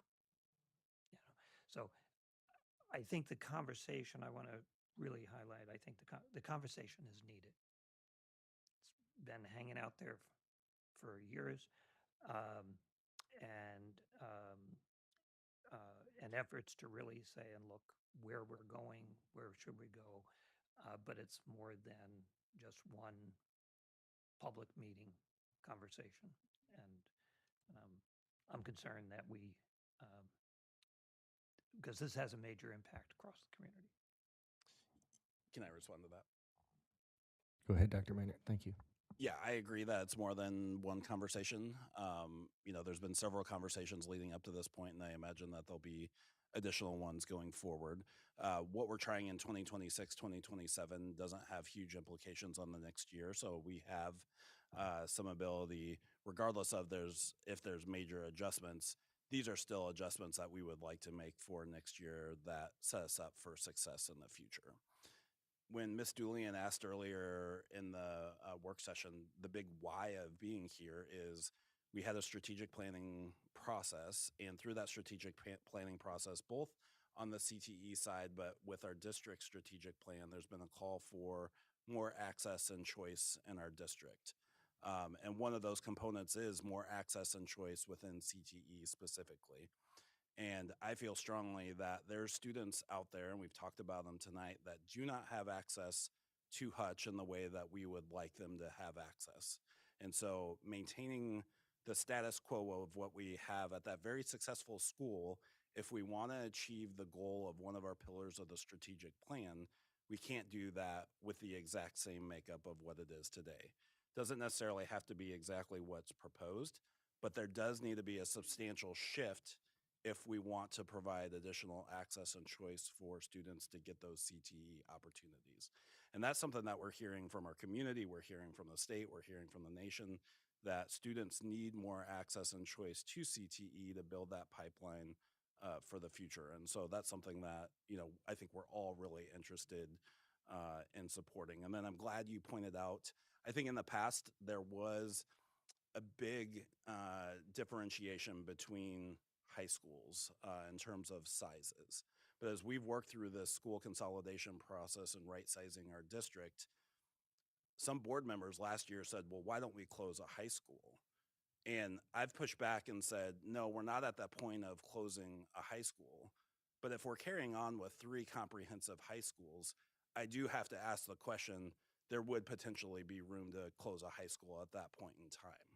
But if we truly have a CTE center with 2 larger comprehensive high schools, that makes sense to me.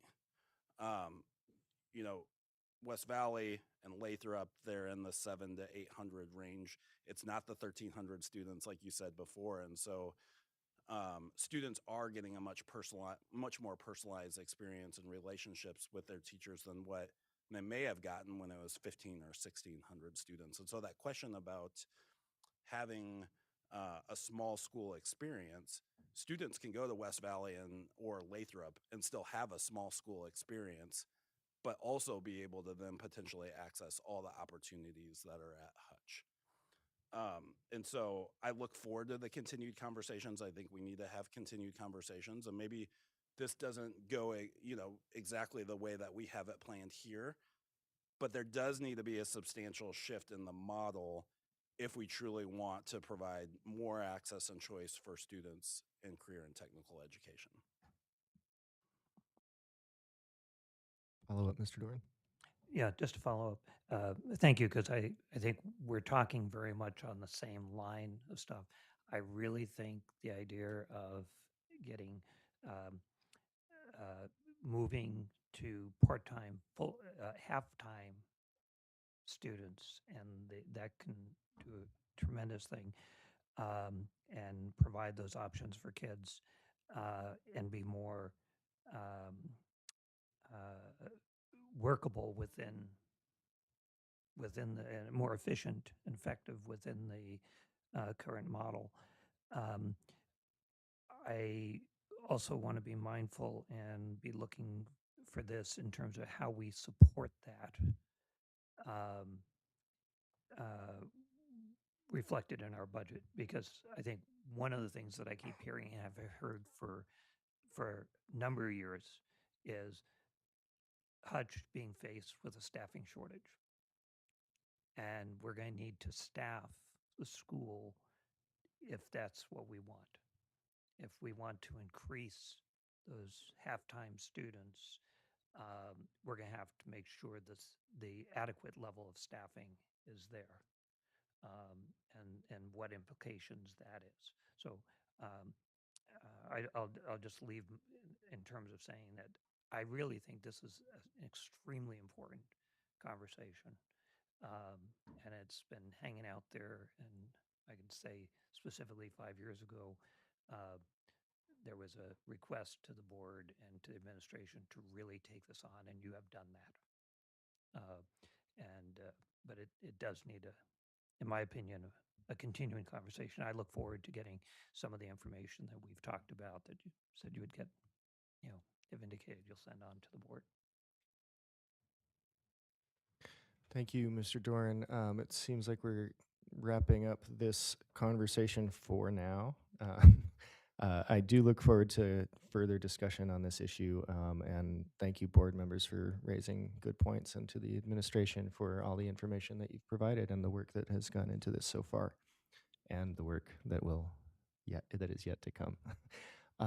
We're going to move on to our policy work at this time, but I'm going to say let's take another quick break. I think some of us might need that. So let's come back at 7:25, please.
All right.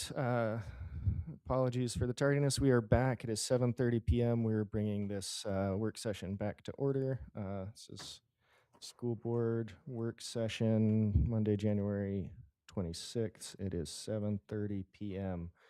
Uh, sorry if I said that twice. And we are getting right into our policy work on Article 5. And I'll just hand it over to Ms. Dillard. Thank you, President Burgess. This is our last push through Article 5, so we're starting at Board Policy 5141, Healthcare and Emergencies. We have a somewhat similar policy, 1066.4, called Accidents. It captures what this first paragraph essentially captures what we have in that policy. So the emergency contact information section and referral to community services section would be new information for our policies. And with that, does anybody have any questions or comments on that policy?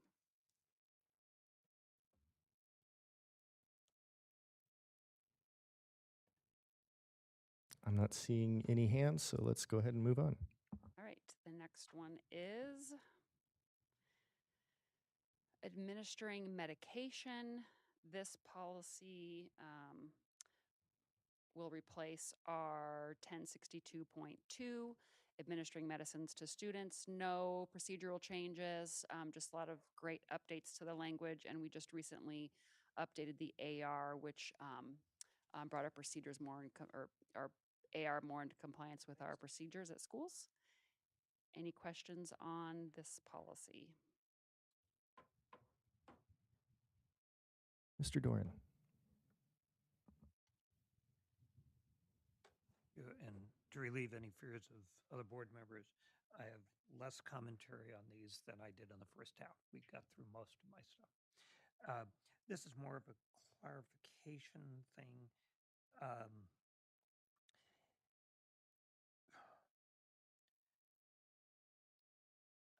On this self-administration of medications,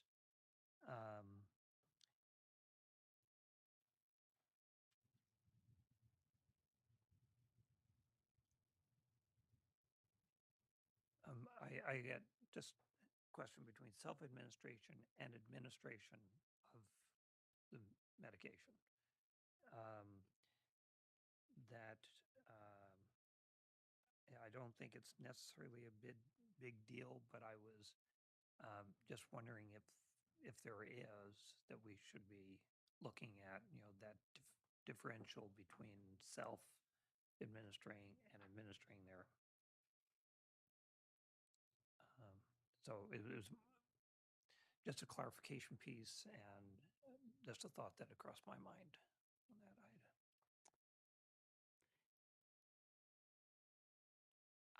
Are you questioning whether the word administration could be confused with school administration, or am I missing that point? Well, I think my concern is basically yes, but our topic is administering medication, but then we have a very specific breakout of that of self-administration, and just that awareness that they're all under administration, but one is by the student themselves. And I know specifically in those types of situations, and there can be others where a student might have medication on them, especially the older students. So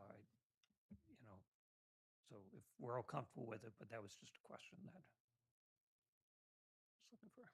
So, in pulling up the cross-reference of Alaska Statute 14.30.141, it does pretty closely align with that statute and the terminology they use there, and basically requiring school districts to allow students to have self-administration based on what's in this current policy. So it does align closely with that. Okay, great. Okay, I'm comfortable with that. It was, as I said, it was just a thought that went through my mind and wanted that clarification. Okay.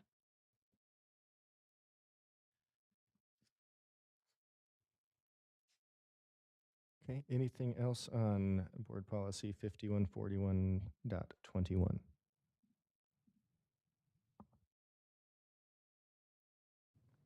The next one is 5141.22 infectious diseases. We do not have a match to this policy in our current policies, so this would be a new policy to our district. However, it is not new practice.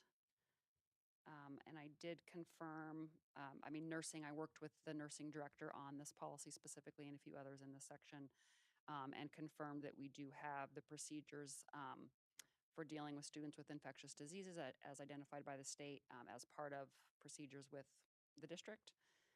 And other than that, there are no changes to any kind of current procedures in this policy. Mr. Dorn? A couple of questions in this area. One, and you were highlighting the phrase that I had here, identified by the state. Why do we do only the state? Why not local, state, and federal?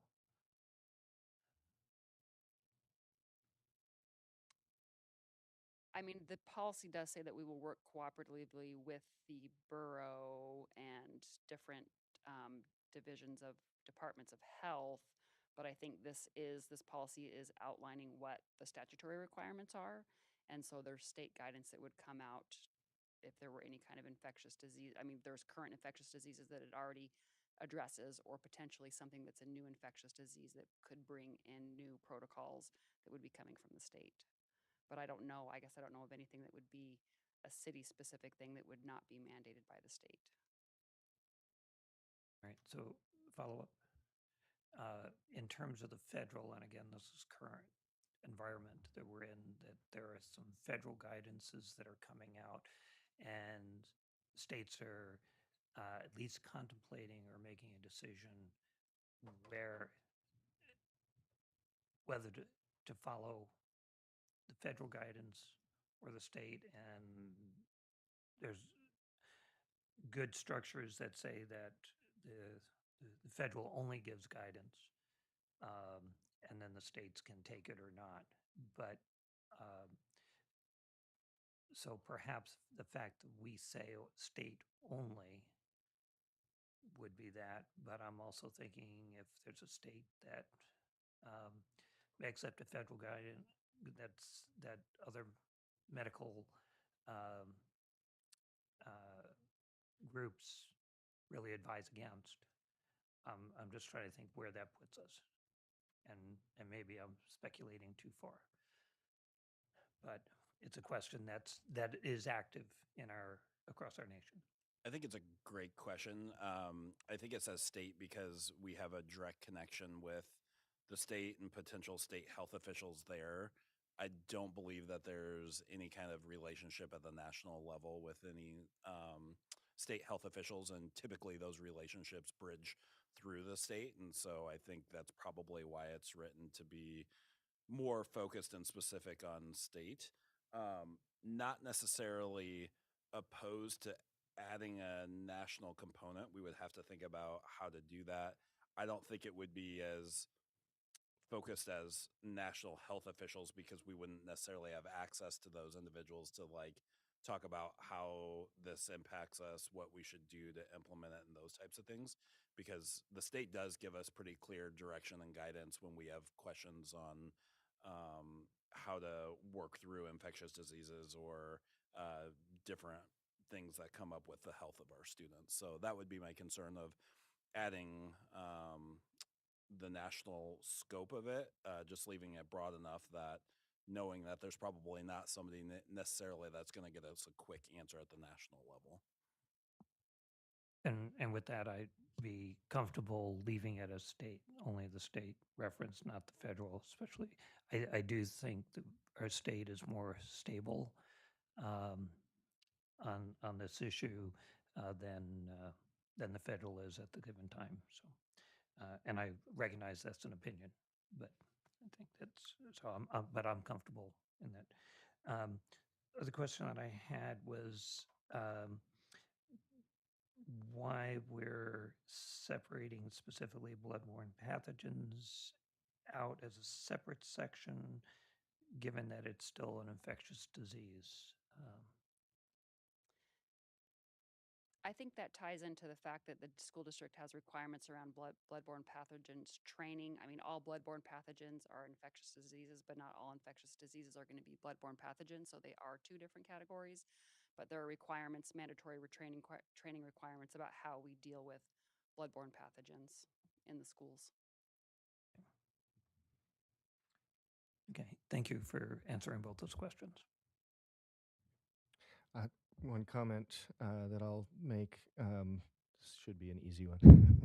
The Alaska Department of Health and Social Services no longer is called that. It was by executive order split into two departments. So I think it would be appropriate just to drop the and social services. So it's just the Department of Health.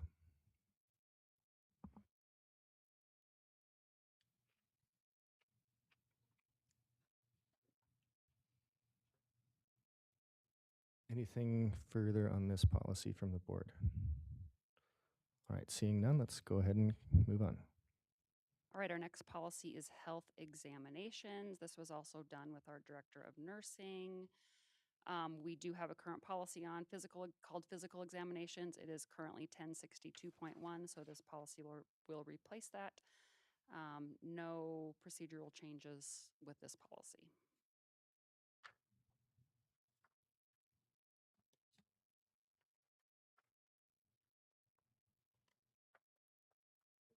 I'm not seeing anything from the board. We can go ahead and cruise on. All right, thank you. This next one is child abuse and neglect. This outlines legal requirements. It replaces our, let's see, I think we have 6 to 8 policies that are going to become one with this policy. No procedural changes. With that, any questions? Mr. Doran.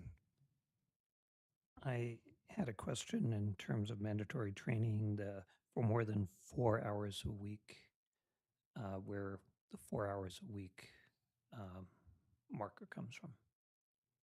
That is legal guidance that we actually just noticed with an Alaska Association of School Boards policy update that came out, I think, this summer.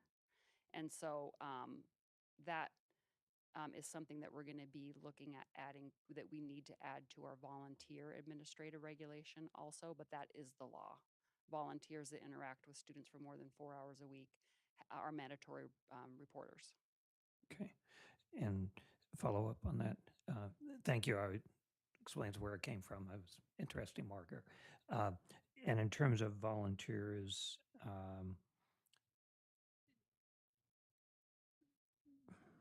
incidental, it is, like somebody may come in and a parent may come in and volunteer for, during 1 week. They're off the slope where they work, they're in town, or they've come back from deployment as such. We have a number of parents who then do some concentration of time to volunteer in the schools.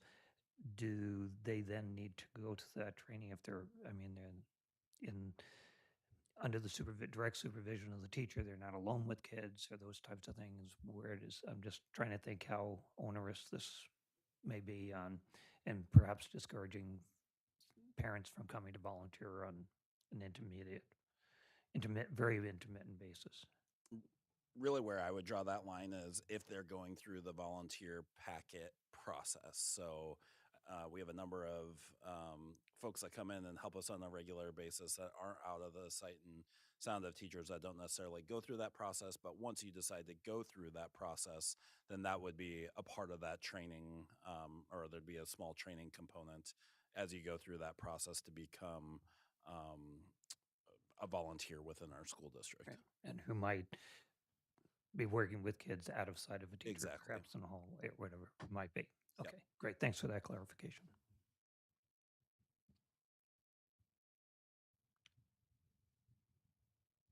Okay, anything else from the board on this policy on child abuse and neglect? Mr. Doran.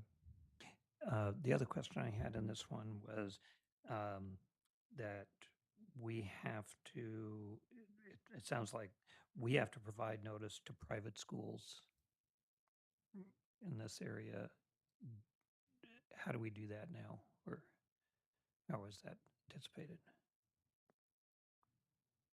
It's the last paragraph. I'm going to say I honestly don't remember the conversations when we were first going through this policy, but that's something that I can follow up on with administration and HR specifically to confirm. And that's state law, maybe, or well, yeah, if you'd follow up on whether Yeah, well, we're required to do it, and then whether we are doing it, and how we're doing that, or how we will do that if that's required, or get rid of it. yeah, absolutely. I mean, at the very least, there'll need to be a small edit to that sentence because it says private schools in the district. So we'll take a look at where that reference came from in the past and clean up that sentence. Okay. Good catch, Mr. Doran. All right, I think that looks like it's it on this policy, so we can move on to 5141.41.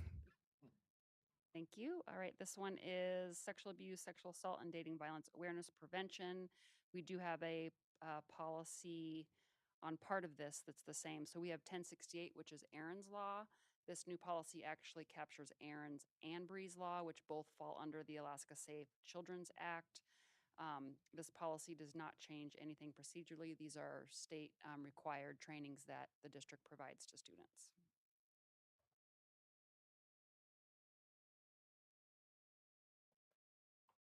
Mr. Doran.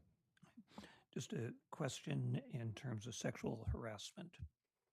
Would this be falling in this, and but it's otherwise not referenced?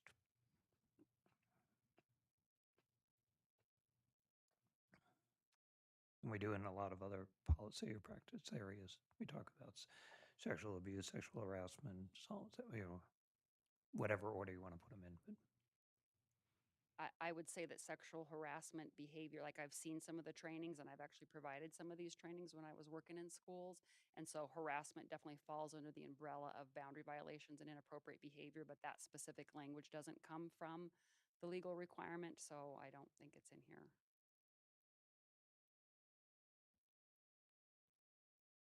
am I correct? We do reference it in our student handbooks, and we have it. There have been referrals to the board over time for violations of that. So unless it's someplace else referenced in our policy, I'm thinking that Yeah, might be something. It's an easy two-word thing, but I would encourage it. I'll throw my support behind that as well.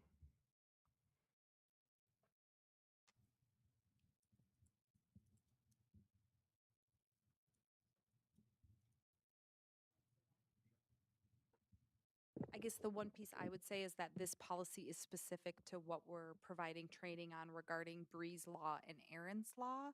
That doesn't preclude us from also providing training on sexual harassment, but this policy is specifically related to those two requirements, which isn't about sexual harassment necessarily. It's more focused on the dating violence and the abuse.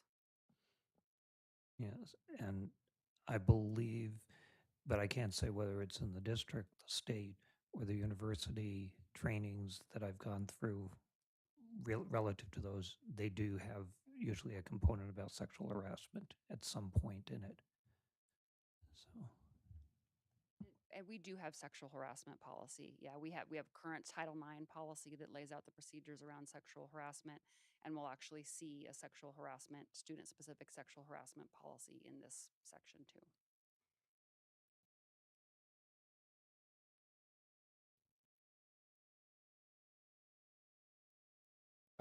I'll suggest that we move on for now and come back and review sexual harassment policies. okay, and I think that's coming up in 5145.7, and my comment was, why don't we include it in this one? So, okay.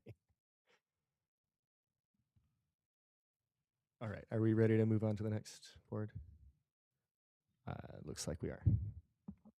Okay, thank you. The next one is 5142 safety. This is a policy that's kind of captured a few of our safety related policies in the student section. Um, we have policies on supervision that we're all on separate policies: supervision, student safety, dismissal of pupils, pupils outside of hours, and pupil interviews. So those have been combined into this policy. And then this is also where our activities in adverse conditions administrative regulation will be added. That outlines requirements for lightning, cold weather, and different adverse conditions, and how that affects the ability to do activities outside.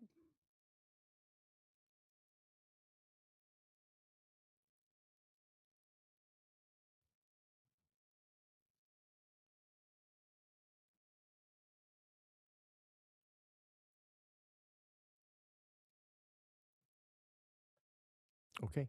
No, not seeing any questions or comments from the board. Nothing. Okay. Let's keep cruising. All right, the next one is 5144 discipline. This brings together quite a few of our discipline related policies. I'm not going to list them all, but there's about 10 of them probably. As far as any additions or changes from our current policy, I'll just quickly go through the policy and go over a few things.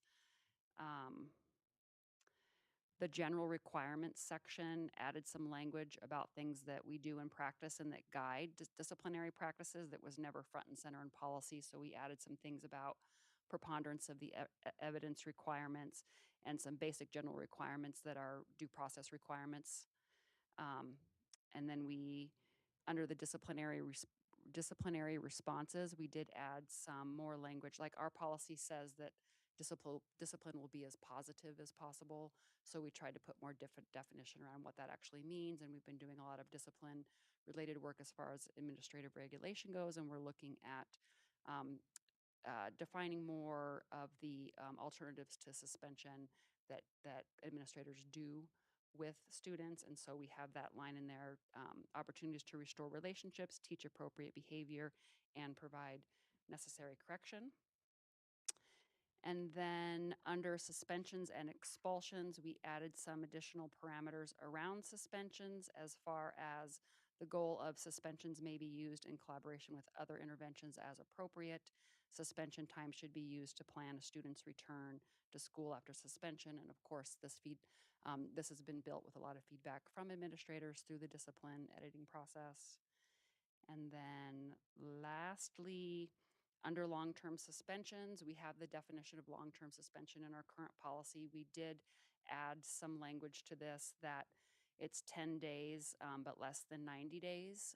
We talked to legal about that definition too. We were trying to put in a better guide around that. 90 days would be about a semester. I've never seen a suspension that long, but we were before, or our current policy just says more than 10 days. So we wanted some more definition around that. We also put in the specific guidance that the long-term suspension lengths are determined through the administrative review process. That's a new thing over the last couple of years. And then we have been trying to look at quarter and semester timelines with suspension. That's been feedback from the SMART program specifically, and administrators, that if we're going to have a kid out, sometimes a timeline like 20 days, 30 days can be a little bit arbitrary, where moving them back and forth with academic timelines is just smarter for the student. And so we've added some language in there about that.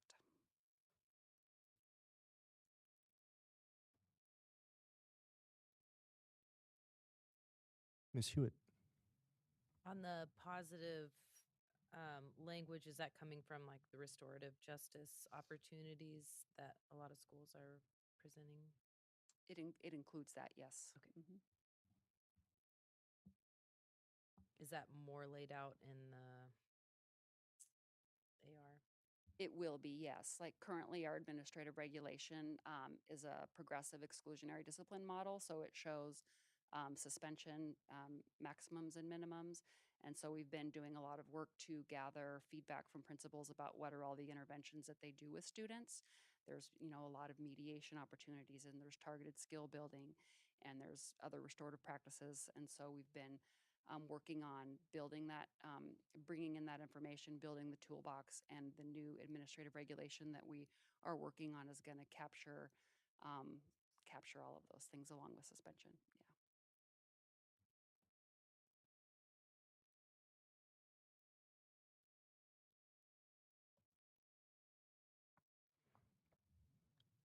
Yeah. Mr. Dorn. I have no concerns on this, but I think it's really important to point out, I really, really like the introduction because that is really what discipline is about. It's how you conduct your life and how do you be a contributing member of our community. Um, and I think that's extremely important in a policy about discipline, that it's not punitive. There are consequences for decisions you make, but anyway, really, really like that. Really also liked the reference to um, opportunities to reconnect and rebuild relationships, etc. Without saying, I immediately thought of the restorative practices you mentioned, um, but that's an approach. But we use so many different types of approaches, and schools work really hard to do that. So the emphasis again on the positive opportunities, um, stumble, pick yourself up, move forward type of things. But I really wanted to complement the wordings in both those areas, particularly. I'll second that, and I think that makes us ready to move on. I just want to say how hard we worked on this policy. Really hard. It's appreciated. I appreciate those very much because I watched the conversations. And a lot of people helped with that policy. Okay, the next policy is 5144.1. So this is disciplinary due process. We currently have 2 disciplinary due process policies. One is specific to special education due process, and one is specific to regular due process. We did combine those into one. If you're familiar with our current due process policy, it does outline all of the board procedures around appeals and such. And we actually moved all of the procedural stuff over to the administrative regulation so that it's all in one place. So that is going to be the main change with this policy, but it doesn't change any of the procedures as they exist right now.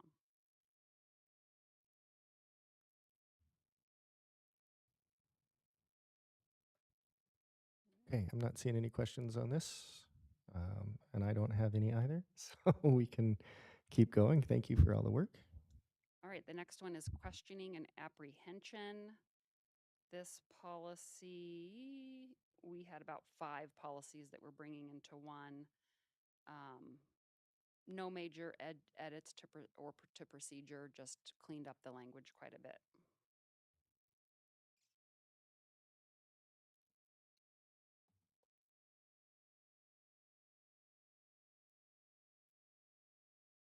Mr. Doran. Okay. I like the intents of these. There's 2 questions that came up for me is we talked specifically with as a warrant for a student's arrest. It can also go into that interview section, but I had the question, what about access without a warrant? That if they do not have a warrant, they cannot access that student within the school grounds. Is that correct? Or within the school building, I guess. I believe they can because it goes on further to say if there's probable cause to arrest a student. And so they don't specifically need a warrant necessarily to make that arrest. Okay. So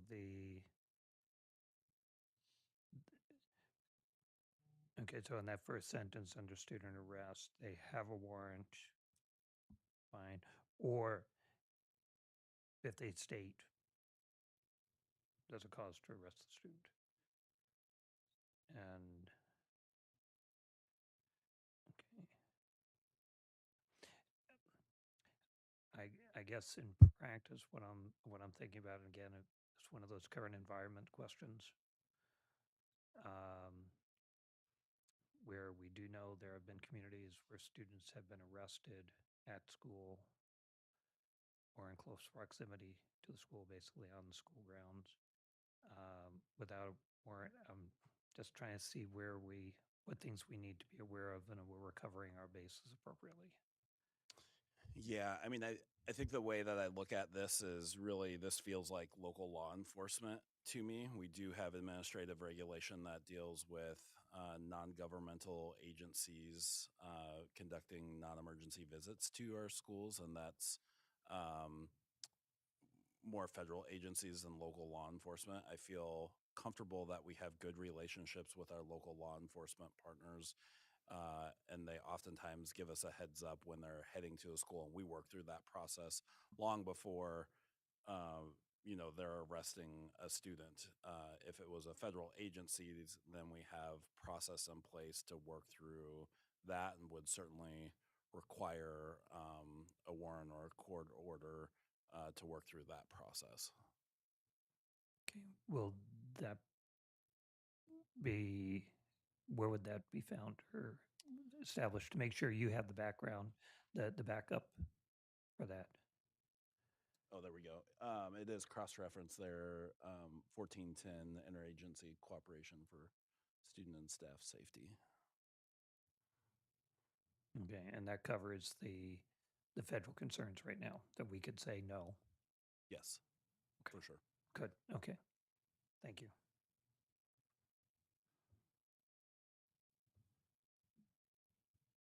I think that does raise an important point, though. If the intent is that this is focused more on local law enforcement, I think that we could explain that with a sentence or two somewhere in this policy.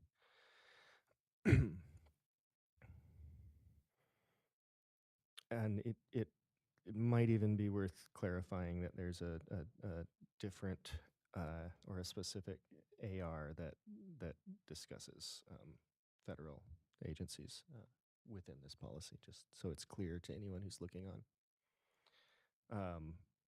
The other question I had here is, where does it say it? So when it's talking about a warrant, if there's a warrant or probable cause, never mind. I read more closely and answered my own question. If the officer states there is probable cause, that's the bar that we're looking at. Yes. Okay, Ms. Julian. Thank you. I also want to check in on the practices that of probation officers and how that applies to questioning and apprehension.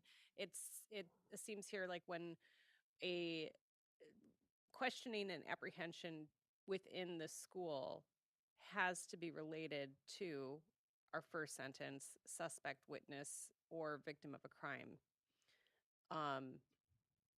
Is it practice of probation officers to also come and check on students? And is that covered in this or a different policy? Yeah. Yeah, we have a MOU with probation. So probation would only be speaking to a student if they're on conditions of conduct or with the court, or there's some sort of release of information because they have an informal agreement. And that's actually tagged in Power School so that administrators can see that to ensure that they have access to students.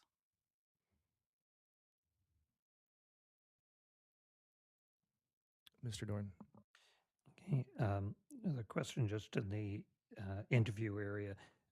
And I want to preface this by saying that, as you've referenced, we have good relationships with our local law enforcement.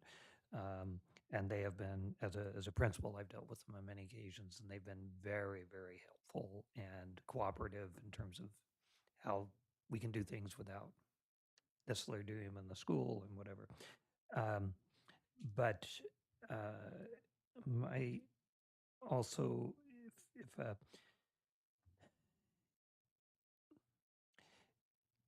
and this bring me up to date.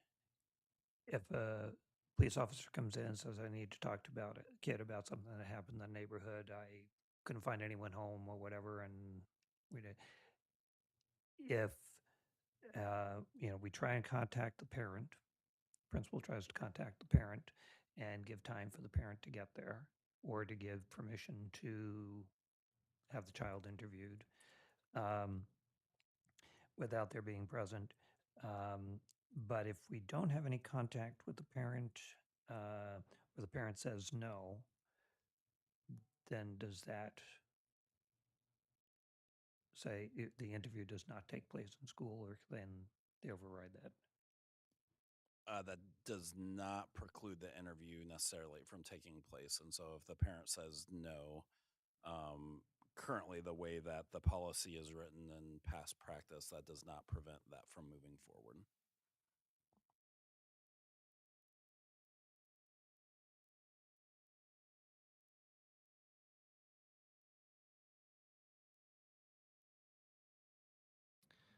One other thing that I'll bring up here is that I don't see anywhere in the policy that requires a building administrator to notify district administration, but I would assume that that would be desirable. um, so I'm sure it's the practice, even if it's not in policy. But It is definitely the practice. yeah, for but sure. it might be nice just to clarify that here. Yeah, I agree. Mr. Dorn. Yeah, and I do think it's important, and I'm glad to see it in the policy that reiterating, and I think it's always been our practice, that the building administrator shall attend the interview as a neutral observer, and I think that neutral observer is also important. They're not inserting themselves into the interview; they're just observing, but that they are there, and that's really important for kids. So glad to see that. All right, thank you, board and administration. Anything more on 514511? Not seeing anything. Let's go ahead and move on. Okay, the next policy is search and seizure. Board did spend a good amount of effort updating this policy fairly recently. We brought it to the board about the same time that we were looking at the move over to ASB. And this one was important because our old language said that we could search cell phones or defined when we could search cell phones, and legal told us we needed to change that language. So that's why this was kind of one of the first policies that came to you. We did feel like it was a good time to make some further edits, however, primarily because at the time when we were doing this move to the AASB, we were really trying to kind of mesh all of our policies together. And what that created was a policy with a lot of procedures and an AR with a lot of procedures, and that can be problematic. They can be contradictory. You can have staff looking at one or the other. So we really tried to move all of those procedures over to the AR. That's why we chose to edit this one again, even though it was recently edited. And it's shorter because of that, but no procedural changes to this policy. Ms. Stulian. Thank you. I do remember this this conversation as I think one of the first policy conversations that I had on this board. And cell phones was a big part of that conversation. So when in legal's review of this, then is this to be interpreted, and then can I make the assumption that the AR explicitly removes cell phones from something that administrators and educators are going to search and actually I'm going to focus more on the search part of it, of that. As part of that, that edit back then, we did a lot of work to the AR, and the AR currently lays out procedures for searches of cell phones, and that's not going to change. It talks about a student may share information on a portable electronic device voluntarily. Administration will not search through the device. They can request information from a device with parent approval. Such requests constitute a consent-based search. They must remain within the scope of the student's consent and remain under the control of the student and or parent or guardian at all times. Consent can be provided verbally. So all of that is very explicit in our current AR, and that will not change. I'm gonna. What was legal's guidance on? So legal has looked at the AR, and they're comfortable with that. Okay, I'm still a little bit concerned about educators searching the cell phones in particular, and I'm looking at the policy right now. Just because I feel like on the cell phone it could very easily you could get into really murky waters, I think, very quickly with privacy and constitutional law within our country. So I don't know if there's any way that we can support educators and teachers and administrators more by recommending that if there is a search of a cell phone, that we do that in coordination with law enforcement or legal advice, just to give them that much more cover. I want to be clear. We're not talking about teachers searching cell phones. Okay, It's thank you. specific to building administration. Okay. And so we feel comfortable building administration goes through a different level of law and legal training. They deal with constitutional issues on almost a daily basis. And so not teachers, building administrators. Okay, that's helpful. That's helpful for me. So knowing that legal has seen this, I'm comfortable with it. I just wanted to bring up some of those original concerns that we had last year. Thank you.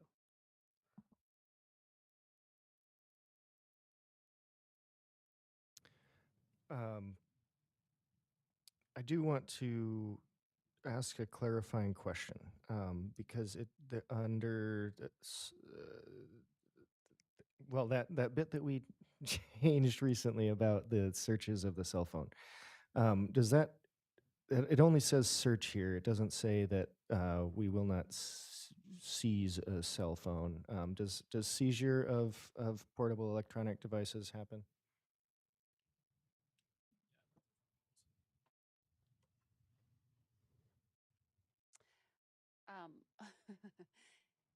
I'm just thinking about a couple different things. Yes, I want to look at the AR too. I'll let you go. Look at the AR real quick. Well, I guess per the new cell phone policy that was passed last year, taking student cell phones and securing them in a locked safe in the school is part of that.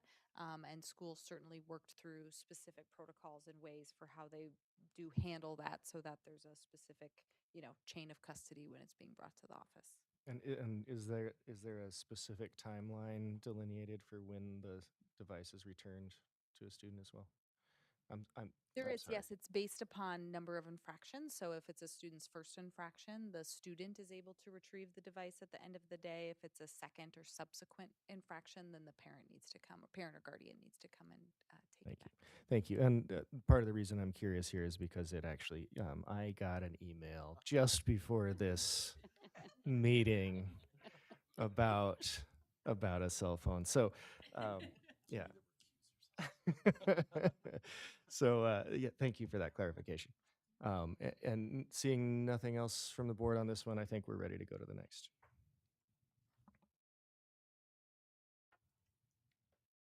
Okay, thank you very much. The next policy is freedom of speech expression. This is replacing our 1041.1, I believe. Our 1041.1 also includes dress code, which dress code will be its own policy. We've looked at that already. And with that, I will open it up to questions.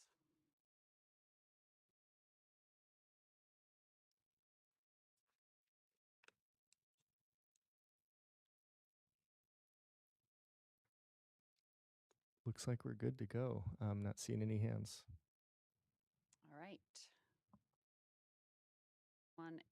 Next policy is, I feel like we're in a game show. Next policy is 5145.3, non-discrimination. So ASB has their policy structured where there is a all district non-discrimination policy, there is a student non-discrimination policy, and there is a staff non-discrimination policy, and we'll see the same thing for harassment. So that's structurally a little bit different. Our current district-wide non-discrimination policy is 0410, which is also cross-referenced here, which is why I think we kept this policy short and sweet. We didn't want to be too redundant. But we did cover, I mean, it's important that we cover because there's laws around upholding non-discrimination standards in regards to instruction, guidance, supervision, CTE, and stuff like that, making sure that that's equitable. But other than that, we did try to keep this short and sweet.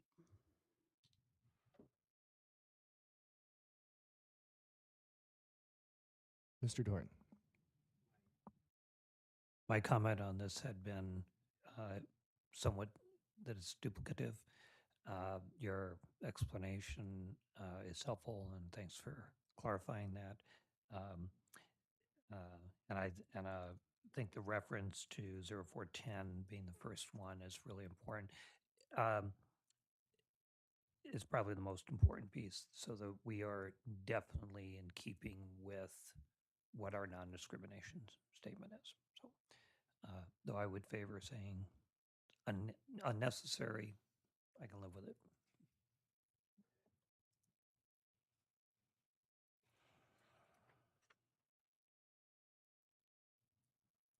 All right, I'm not seeing anything else from the board on this one.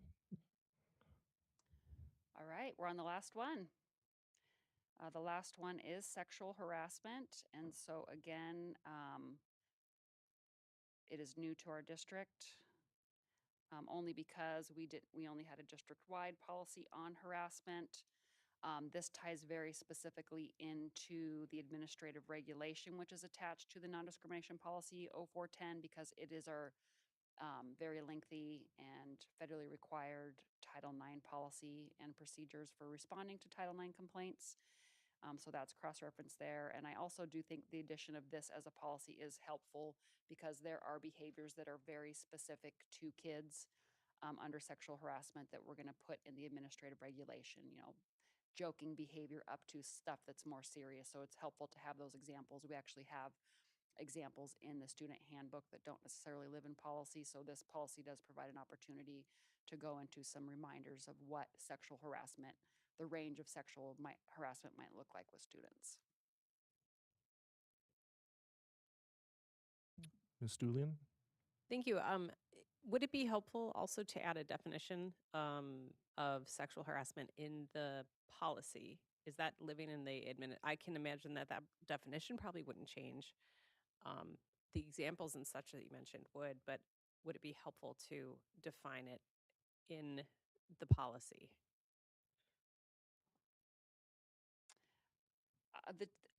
Potentially, yeah. I mean, the definition is in that administrative regulation under Title IX, and it is a big definition. I mean, there's a lot to it. We also have harassment policy, which if a student was to be found guilty or being investigated for sexual harassment, that would technically, as a conduct violation, would fall under the bullying, intimidation, and harassment policy, designated sexual harassment. So that definition is there too, but potentially I could look at adding something that ties in some of that language just so that it's clear when you look at just this one policy.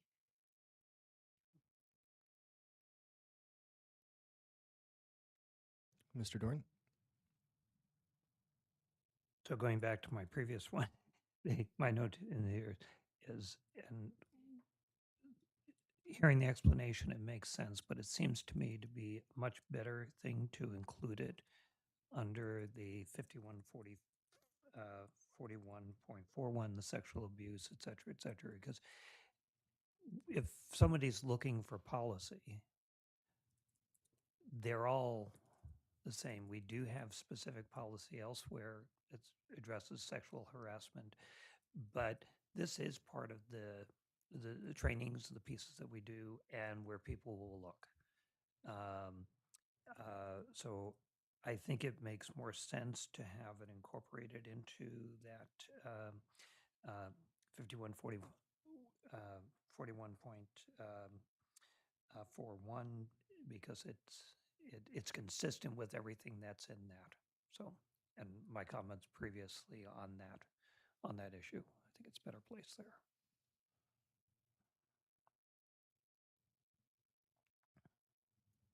Julian? Thank you. I can go, I can wait if there's a response to that. I think, I guess I just would want to say that I hear what you're saying. My mind would potentially go to if the board did not want this as an additional policy, it would probably go well with the bullying, harassment, and intimidation policy, because that would be the actual policy violation if they were to get in trouble for sexual harassment. I think that 41.41 is really about the district's duty to train the students on those specific things. It's not about student behavior at all. It's about our requirement to provide training to the students. So I don't think that it would be the best fit in that policy. Mr. Dorn? Follow up. Thank you. I would disagree in that when we do the explaining to students, harassment is part of that conversation. And the idea that it would be separated, I cannot imagine, even having done some of the trainings with students myself, that you would ignore, and I know they don't ignore sexual harassment, but it's all within that same package. So that's where I do feel that it is part of that package. Dr. Miner? So maybe there's a happy medium to get at what you're asking for in terms of adding sexual harassment to that training component, if that's what the board really wants, because that earlier policy truly is about training. But this one takes a stance on the student behaviors and the discipline with it. And so keeping this policy, but potentially adding sexual harassment to the training component, if that's what the board wishes. I could work with that. Thank you. That's interesting conversation, because I was actually, my line of questioning was going to be along training, about training, and for both staff and students on, it's similar to Ms. Julian's question too, like the definition of sexual harassment. How do you recognize it? How do you know what is not sexual harassment, even if it's some other kind of harassment or inappropriate? And how do you know, and think of incidents with young children in particular who just don't know the term yet. They might not understand that their behavior is harmful to others, and they need that education. So I was thinking about, that kind of training component, and if we need to expand on it at all in this policy or elsewhere. My response to that would be no, I don't think the board needs to expand on it as part of the mandatory trainings that the state of Alaska requires as a part of being a certified teacher, and our district upholds those standards and tracks them within our human resources department. And so I guess I wouldn't recommend adding any additional mandatory trainings for our staff at this time regarding those topics, because they are pretty comprehensive. They're hours long, like multiple hours long trainings. Thank you for that clarification. I appreciate it. I do wonder if just pointing out that training occurs in the policy might be helpful to the public who's looking at our policies or wanting to get help with a situation. And sorry, not to add on to that, but this policy specifically is for students. And so if we're looking at training for adults, then I feel like that might be attached to a different policy and not this one. Fair enough. Thank you. Appreciate that.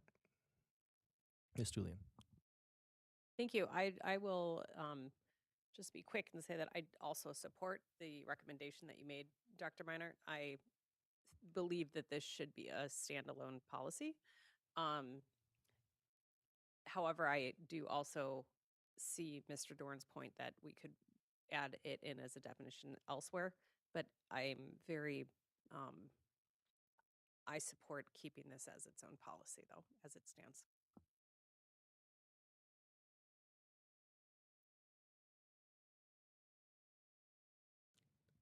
All right. Do we need, does administration have what they need on this? Just one follow-up. considering that we do have sexual harassment definitions in other places that are cross-referenced, does the board want to see an expansion to this policy with a definition? Because that would be a big change, and just looking for consensus. Mr. Dorn. I don't see its need here. We do address it appropriately. And I think sort of the compromise, but the suggestion that Dr. Minot had, I think just the reference to it, there's a good understanding general piece, and that's where you can flesh that out. And without adding additional wordage, we do have a definition in the harassment section, and certainly can be addressed in AR if that would further need, but I don't think it's needed here.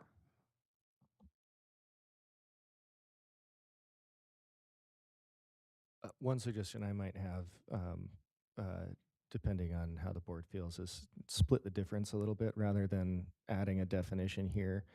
Add a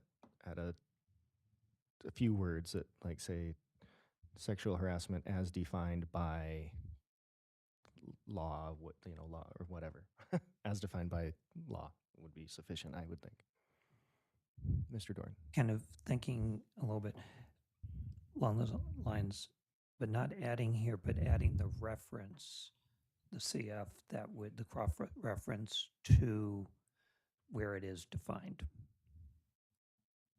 So that bullying and harassment and stuff where that definition is, if we had that cross reference there, that might help to really make that clear. Very good catch. I was just noticing that because the Title IX policy is there, but the bullying harassment policy is not. So I made a note of that. All right, great. Anything further from the board on this, or if you need to go back to something that you missed earlier, that's okay. We have a little bit of extra time here.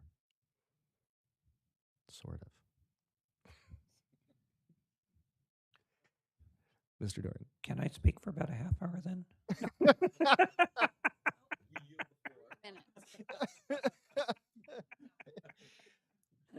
All right. A bit of levity here. Okay. I retract my question.